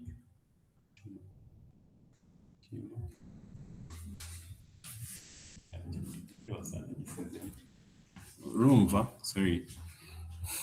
So you do it for all the tables, clinics, dot head. Okay. My clinic's head, is it well structured? Yes, sometimes, but as a data analyst, this is not the case. This is very clean. Okay, you see, you look for your visits, dot head, you just explore your data. My visits are well aligned. So that is exploring. After this, so you see the first 5 thingy. Okay, so let me delete this. Okay, so another thing you need to know is the shape. So in other words, the size of your data frame. You want to first know my shape. You can see we have 1000 rows and 7 columns. You are exploring your data. Okay, you can also do visits.info. What info does, it gives you a summary of your table. Okay, it gives you data types of the table. So when I run visits.table.info, I can now see, okay, I have visit ID, the column, it is 1000, but none null. All are none null. None null count. 1000 are none null. And so what does this tell you? If I look into my shape, the shape is we have 1000 rows and the visit ID does what? All 1000 rows are none null. So there are no missing values here. If you see the edge, we have 980 none null. That means we have nulls. Okay? In the edge. Okay? And I can also see, let me see, I can say visits dot is now, and I do sum. I want to know which columns are is now. Let me just now let me close this. So you will get familiar with all these functions, but I'm exploring my data. So when I do visits is now dot sum, I see now, okay, visit ID, 0 nulls. Clinic ID, 0 nulls. Patient, 0 nulls. But age, the 20 that we're missing, which is why none nulls were what? Were 980. So you can see there are people who are missing their age from the visits table. Now you know that. You ask yourself, is this okay or it's not okay? If it's okay, then I can leave it. If it's not okay, what do I do as a data analyst? Do I drop them before I do my analysis? That depends on the business users' needs. Okay, if they tell you never miss someone's age, then what you do, you complain to the one who gave you data, that you tell them your data is missing. But if it's just analytics, you can skip this because 20 is not a big number. You can just skip these people if you're doing analytics on age. Okay. You can also do describe, and you do this for all tables. When you do describe, it gives you now the numbers. Okay. How count the mean, the minimum, the 20th percentile, eh? The 70th percentile, the max, the standard deviation. The describe gives you a numeric summary for you to understand it, okay? Now you see you are exploring your data. This is what we call exploratory data analysis, okay? So you can also describe and do a summary text for what? For categorical columns. Okay, you can see patient, reason, the ones that are categorical, unique, top. You can see Aline. Aline came most and she had malaria. Frequency, Aline came, visited 27. Maybe there are other Alines. Who knows? And you can see many people had malaria. 215 visits had malaria. Okay. So you can see I am now having it's a basic understanding. So this is what we are doing, visits.tail. Okay. So I also want to know the columns in my table and their different data types. So this is what I do. Okay. Okay. Let me remove this. You can just say the columns. It gives you a list of the columns, your data. You get.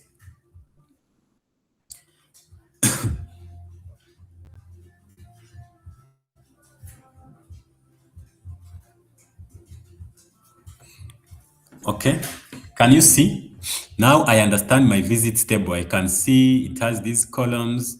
I can see the top three last columns, the people there, the top five. I can see now it is well structured.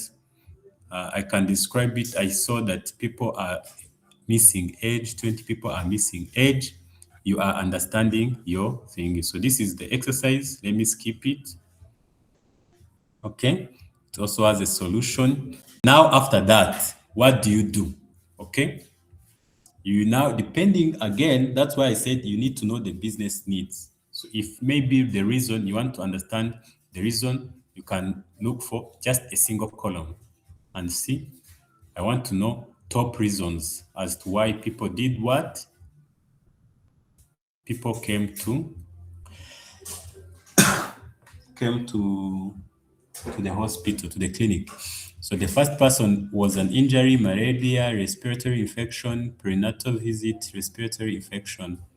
Okay, the type is string. You can also view multiple columns. Okay, just like in SQL, this is just like select, eh? This is like select patient, reason, fee from visits, limit 5. This is exactly what it's doing in SQL if you want to see the same output. Okay, so when I do visits.head, I'm saying select all with a limit of 5. Okay, so you can see we are dealing with tables just like in Python, in SQL. Okay, so now what I do is now I want to see those people that have that they came because of malaria. Maybe your boss wants to know the malaria cases, the prevalence maybe of malaria in Rwanda, in all clinics. So this is how they do it. They just you declare a variable, then visits dot. There is a method called log. What log does is it filters, it slices the data frame where the reason is malaria. So this is in SQL, this is basically saying select all from visits where reason equal to malaria. This is the same code in SQL. This is the same query you are doing. Then you do what? You print them. So I want to see people who came because of malaria. You can see reason malaria, okay? Right? I can also see the shape if I want to know how many malaria visits dot shape because it is a data frame. So you can see 215 people came because of malaria. They are diagnosed with malaria. Okay, this is just the explanatory. So what I do, you also have conditions, combining conditions. I want to see expensive child visits. That is where a visitor was, those are children that came to the hospital. So by a child, we mean below 12 years, and they were expensive. And expensive, we mean fee of beyond 2,000, okay? So what we do is you can use and all, okay? And greater, you can do all these operations. We do what? We know them. So here it returns the number of the children who were expensive, whose fees were, whose parents paid over 2,000. Maybe you want to know, is it expensive for children? How expensive is it? How many parents are able to pay for what? For their children. You get? So this is how you do. You can just learn how you filter each column. So this is the corresponding of selecting and you say where age is less than 12 and visits and fee is greater than 12. It's just like doing this. Select all from visits where age is less than 12 and fee is greater than 22,000.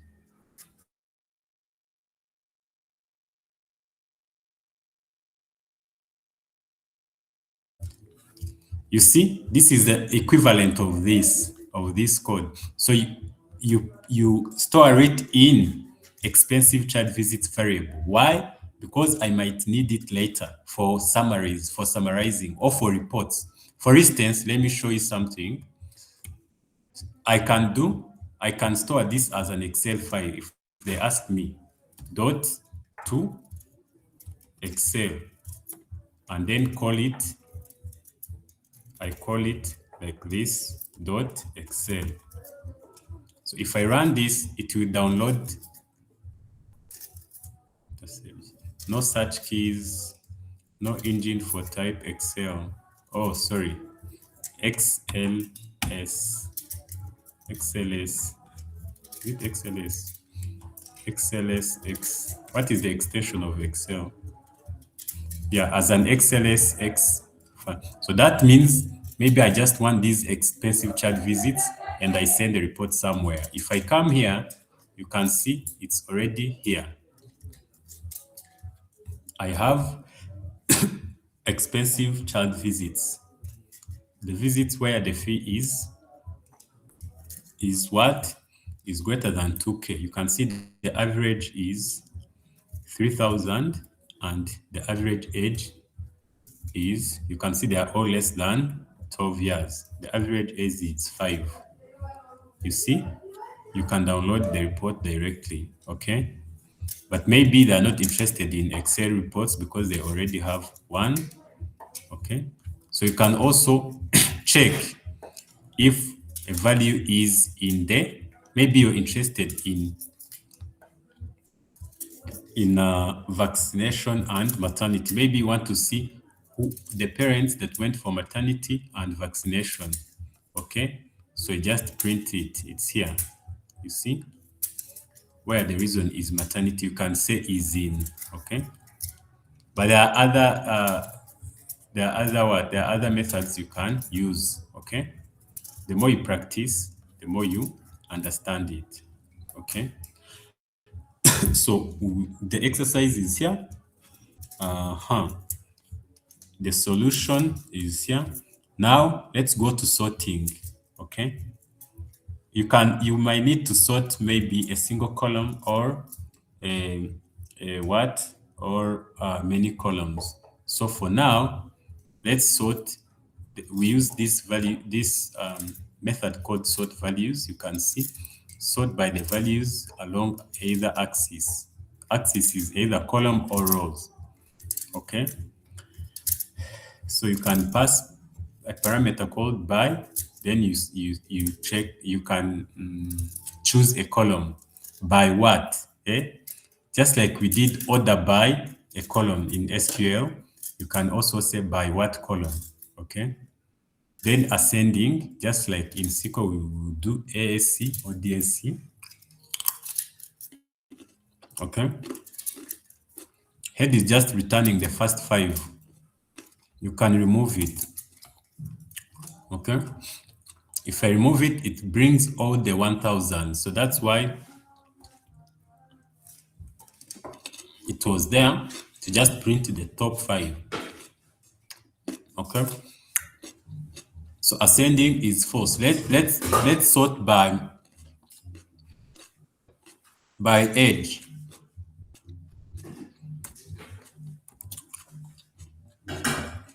I can say by age.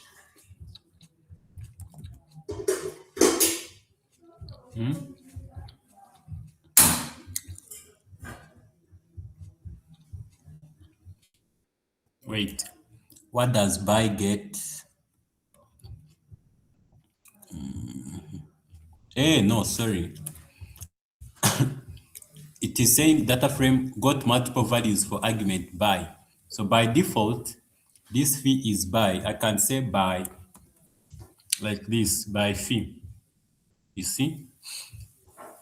So here, by default, it knows that when you pass a column, it says by. So we are doing ascending from there. If you see the fees, this is ascending is from smallest to biggest.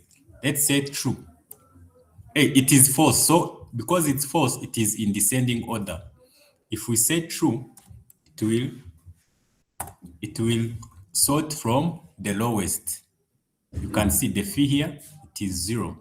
If you do tail, you will see that the last ones are of the highest, you can see fee. Okay? You can sort by multiple columns. We did this in SQL, right? Okay? So you can also rank by column. Okay? What does rank do? So here we are filtering countries where countries 2023, the countries in 2023, where there is equal to 2023. So this copy is, we are saving a copy of what? Of this variable, of this data frame. Then we do a rank, we give it a rank, maybe by population size. You can see Zambia is the first because it does what? It has the highest population. Can you see? Okay. We are ranking by ascending false. That means by descending order. If we say true, it will rank first as, so we're interested, maybe we're giving a rank of 1, the one that has the lowest population. If we run this, you will see that Morocco has the lowest population. It is ranked first. Okay. Maybe you want to rank by performance. You can do the rank. You can call the rank function. Okay, on a data frame. Okay. So now you have been doing exploratory data analysis. You now understand. Now you are going to do manipulation. you saw that there were missing data, for instance, in age. How do you manage that? Okay. Maybe the way you manage it, you will delete them. You can choose to delete them, but it depends on the context. Okay.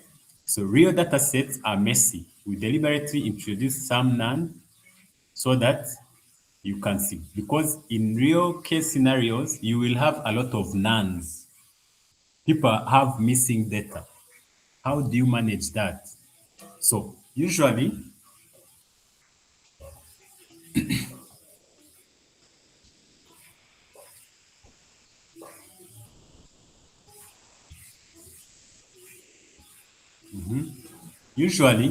how do you, so if you have, maybe you're interested in the age of people and over, so this is instinct based. Maybe you have 50%,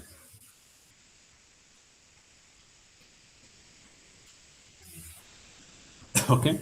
50% of people are missing the age. But, and then the Ministry of Health wants to have a report aggregated by age. Maybe you want to know which age group was diagnosed with malaria. Okay?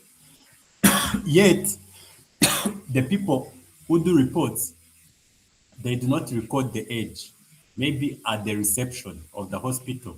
You know, when those people at the reception, what they do, sometimes they enter the data of the visitors. Okay? I believe every time. Now they skip the age. So, but then the ministry is interested. So if you're dealing with nulls and they are 50%, do you drop these 50%? Eh? What do you do? Should we drop them? If we have maybe of all the clinics in Rwanda, 50% of them don't enter the age. And now today, we have a sponsor for the Ministry of Health. Maybe Bill Gates comes here and says, we want to know the age group that was affected by COVID. That's an example. So that we can help them.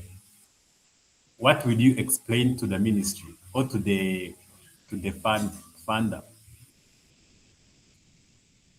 As a data analyst, what do you do here? Can someone tell me that the minister is asking for this report countrywide, but when you do exploratory data analysis, you find out that over 50% of people at the hospitals, they do not record what? They do not record the age of the patient. What do you do? What can you do? Anyone? Mumboni, in the eyes of a data analyst, what would you do in this case? I think you would report your findings. You report? What you found. And that's Okay, what can you report? To the minister? Because they will also report to Bill Gates. What will you tell them? you would be doomed. And it's not your fault. As I told you, you don't manage the source systems. These systems, for instance, it was entered by a receptionist somewhere. I don't know how they call them in the hospitals. Eh? You find that good hospitals like Frontier, there is a lazy receptionist who doesn't record the ages of the. Will you go and report? Will you tell the minister that let's report that we? What do you do? I think we can like insert some edits. Maybe the average. Excellent. Okay. So sometimes the way you do it with nav is you either drop them or you do what we call imputation. Eh? You impute data. Okay? But in a reasonable manner, Okay, so how do you decide this as a data analyst? Of course, you cannot drop 50%. If you drop it, you are lying. Okay, this is a big percentage. But if it's like 5%, that's okay. You can drop them. That means you have a margin of error of 5% from the actual findings. But if you drop 50%, that means you dropped 50% of what could have been the reality. So what you do, you impute it. This is a conscious decision. You just say, okay, now, but you don't just impute it. Usually you can do, depending on the column type, because of the age, sometimes you can do the average age. Eh? And other times you can do average or the median age, and everyone who misses data does the median. But everything has its implications, okay? You can also do what we call, sometimes you can normalize the data, okay? Especially, so here, when do you need to normalize? Okay, you normalize that data when there are a lot of, when there are, how do we call them? The anomalies, how do we call them? If we have edges here and someone has an edge of 120, how do we call this data type, this data? I think we call it an outlier. An outlier. Thank you. My English was has escaped. Yeah, the outlier. If you have outliers, sometimes you can say, let me normalize to have the same range. When you normalize, you do, maybe people like Colette who have a background in math, you'll see that it's just like taking, if I do 20 over 40, eh? And then 1 over 2, are they the same?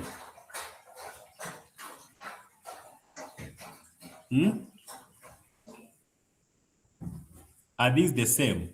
Colette, Mathematically, they are.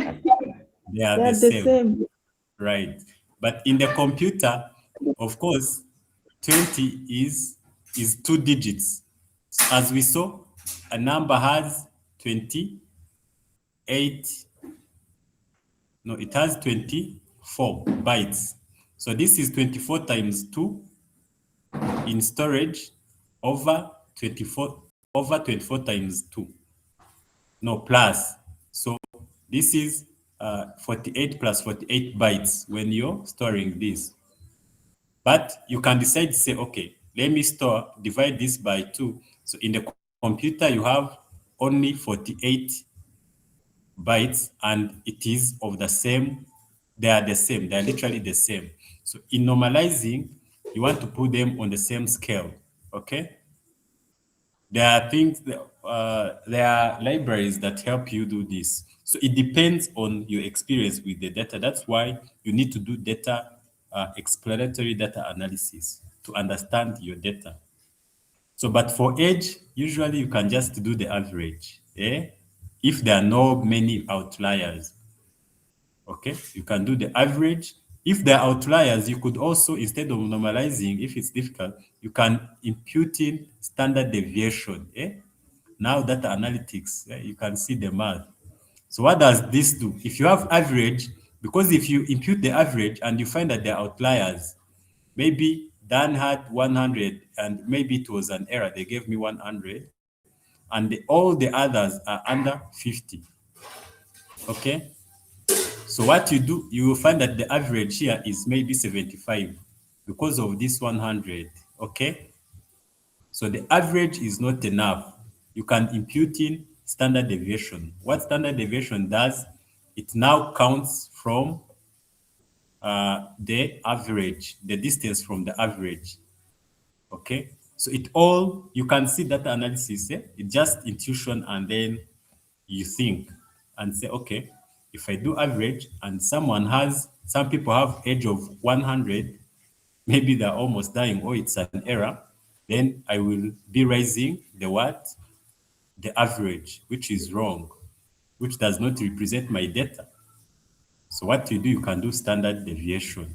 If you see here, the difference between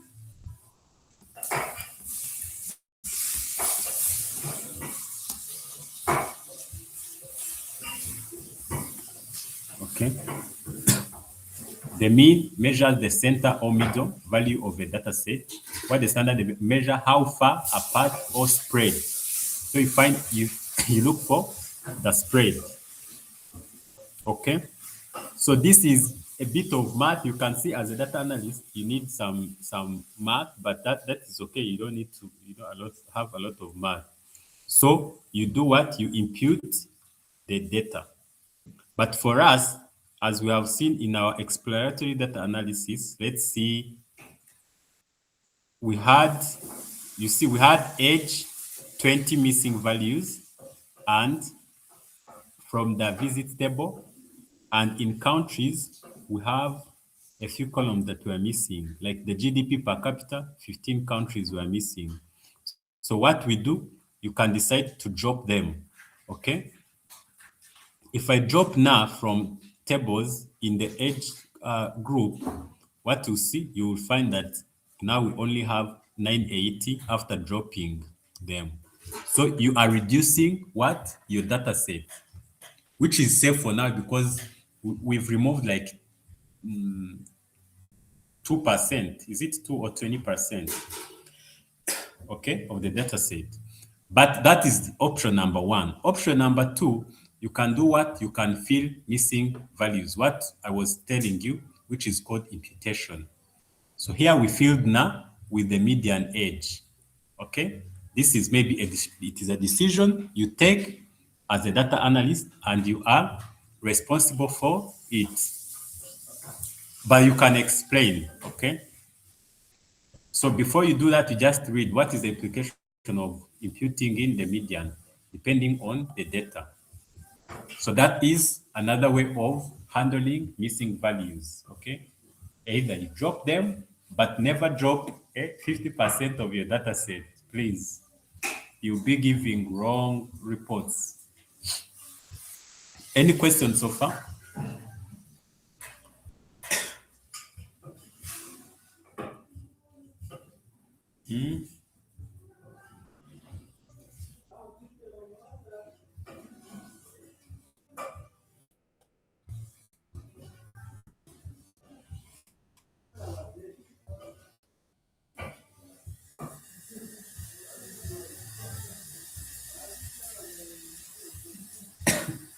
No question.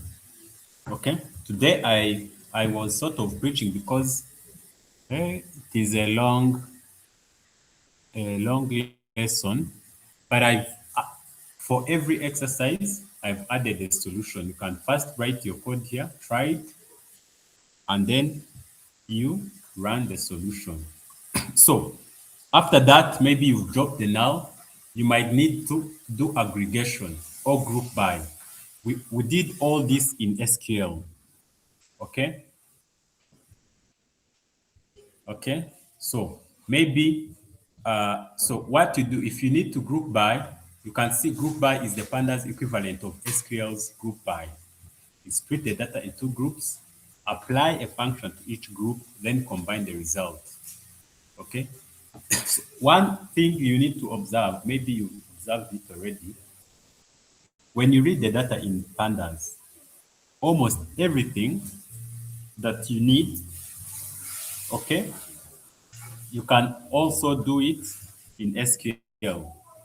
So you choose depending on the needs. But of course, pandas is usually faster because it reads data in memory. But again, it can crash the server. So you need to understand these things. If you run pandas on a very big table on a server, which is shared by other people, it might crash. You need to understand this. But usually, there are people responsible for. They tell you ahead. You can see the capacity of the server. But usually, all these things SQL does them as well. So you can decide to group by, for instance, the total revenue and average fee per visit reason. I want to see the sum and the mean for every visit. So malaria, we have the what? The fees. Malaria actually had, is it 43K? People paid for malaria because there are a lot of people. 215. Maternity also, there were a few, but they generated a lot of money because maybe maternity is expensive. You see? So if they are interested in such a report, what do? You give them this report. Okay? So you can also say average number of beds per district. Maybe that is what the the that is the report that they need. You can see Musanze has the average of 73 beds, okay, which is the highest. Okay, so this is the kind of report you can have. You can also do multiple aggregations. So you can see we are running through all this. Why? Because we have already seen all the fundamentals. What you need to do is you just need to learn to know these methods. And as way of consoling you, don't worry. If you don't understand the method, you cannot, even myself, I work with pandas every day, but I don't know all the methods. So what I do is when I understand what I'm going to do, I just look for the documentation. If I'm doing group by, I go to the documentation and read how does it work. You can see they explain everything. Okay, right? So don't worry if you don't understand it. You just read about it. You can go to Google and say group by in Python. Pandas. So DF, that means you're working on a data frame. It's split and apply combined strategy. You can understand this by reading it. You can also, the official documentation is here of pandas. You see, pandas data frame group by. It is a function that accepts these parameters. You read through it. For instance, if you want to do merge is an equivalent of joining. When you want to do merge, joining in Python, you use merge. So you can see it is like SQL where we join right, left, inner join. It is the same, right? So you see, it is so for every query in SQL, you have an equivalent Python code. Okay. So you can, now you want multiple aggregations, okay, depending on the report you need. Okay. So you can see the merging. Merge is just like, works like SQL joins, inner, left, right, outer. This is, okay, how you can, for instance, you want to combine visits, you say visits.merge, clinics on clinic ID, how left. So this is an equivalent of select all from visits, maybe V. Okay. Now you can maybe say select maybe V dot clinics ID. Maybe if you want the clinics ID only, okay, select all from. Then because you are doing left, we do maybe from visits V, join, left join, we do left join with what? With clinics, with clinics on, clinic C on on clinic ID, C dot clinic ID maybe equal to V dot, maybe it is also called clinic ID. Okay, so this is basically what it is doing. It is doing a left join. The left one is, so the left one is clinics, no, is visits. Then clinics is right. Okay, you see, visits dot merge. And by the way, you can even do this. You can do this and you do visits merge. I think this should work. No. Yeah, so we have merged it. Okay, how? Left, you can see we have merged the visits table to the clinics table, left. Okay, so when you see the documentation of merge, there are other thingies. So suffixes. Okay, what does suffixes mean? It tells you data is from which column.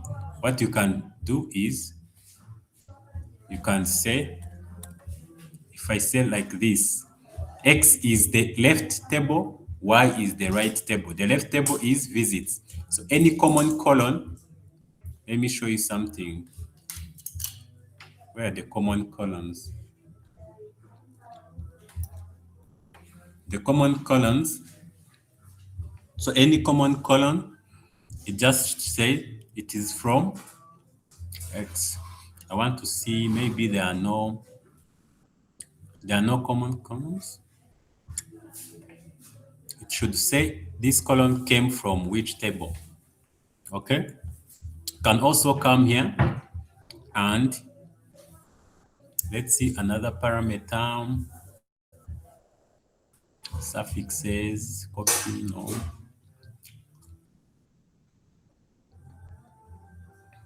Indicator, validate, if specified, check if. So to validate, you can do one-to-one, depending on your data. You force it to do a one-to-one merge or a many-to-one or a one-to-many. That is, maybe you have a visits column with maybe a patient ID, and maybe Dan, I as Dan, has visited one clinic many times. So you when you understand your tables, you can basically know how you do it. So the validate, you are telling it do a one-to-many or many-to-one merge. If merge keys are unique in right data set, you do many-to-one. So the documentation has everything. You see? So everything here, you just be running the codes, and then you do what? You try to understand. The merge is just like join. If you understood joins, you understood merge. What you do is you just understand. So how you use them. So if you say how, you are telling it left join, inner join, left join, like that. If you don't say it how, you remember in SQL, when you say join, only join in SQL, it does an inner join, right? So even here, when you don't pass the how, it is by default inner. Okay.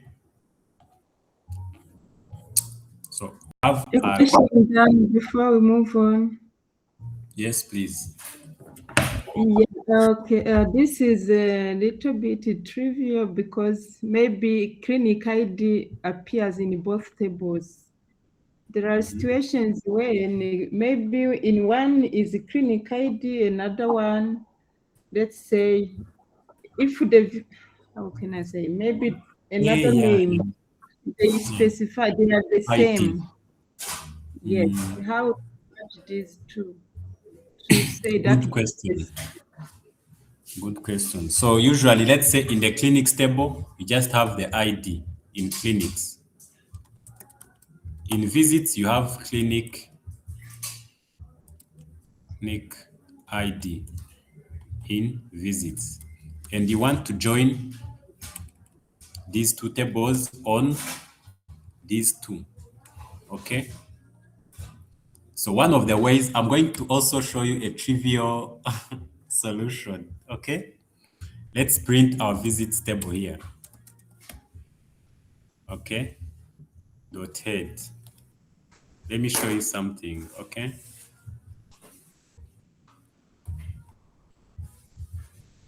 Of course, there is a straightforward answer, but because I didn't show you that you can, so you see, you have a visit ID and clinic ID, okay? What if I do this, visits dot rename, okay? So what does rename does? It renames a column, okay? So I rename what? I think I rename clinic ID into to ID. Then I say in place equal true. This tells it that change it directly.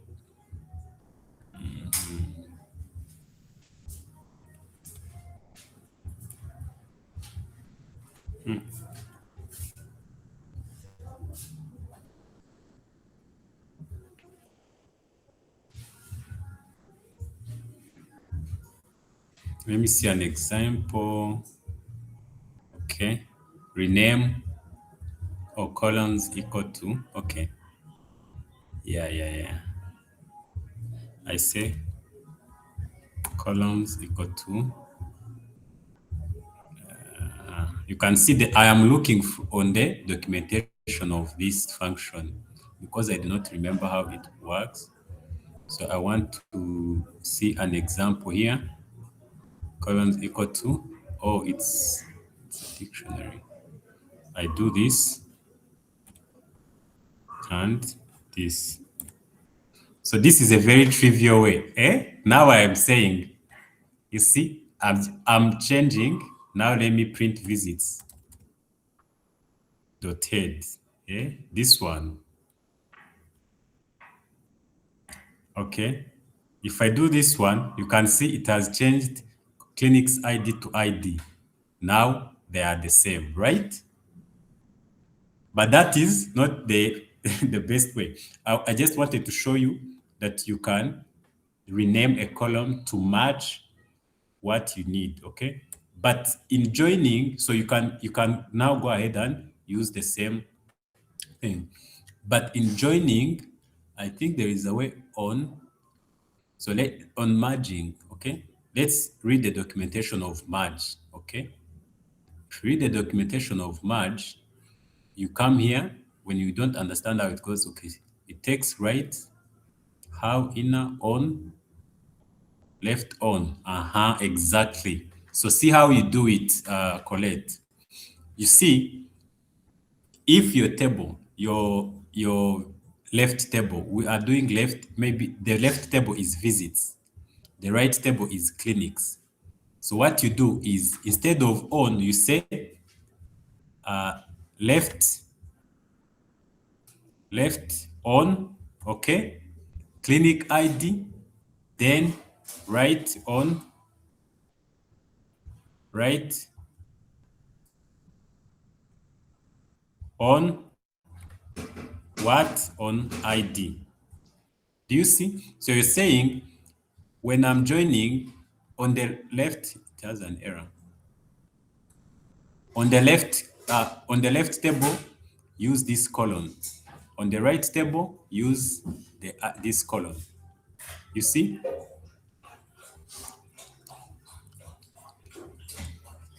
You see, have you seen it, Colette?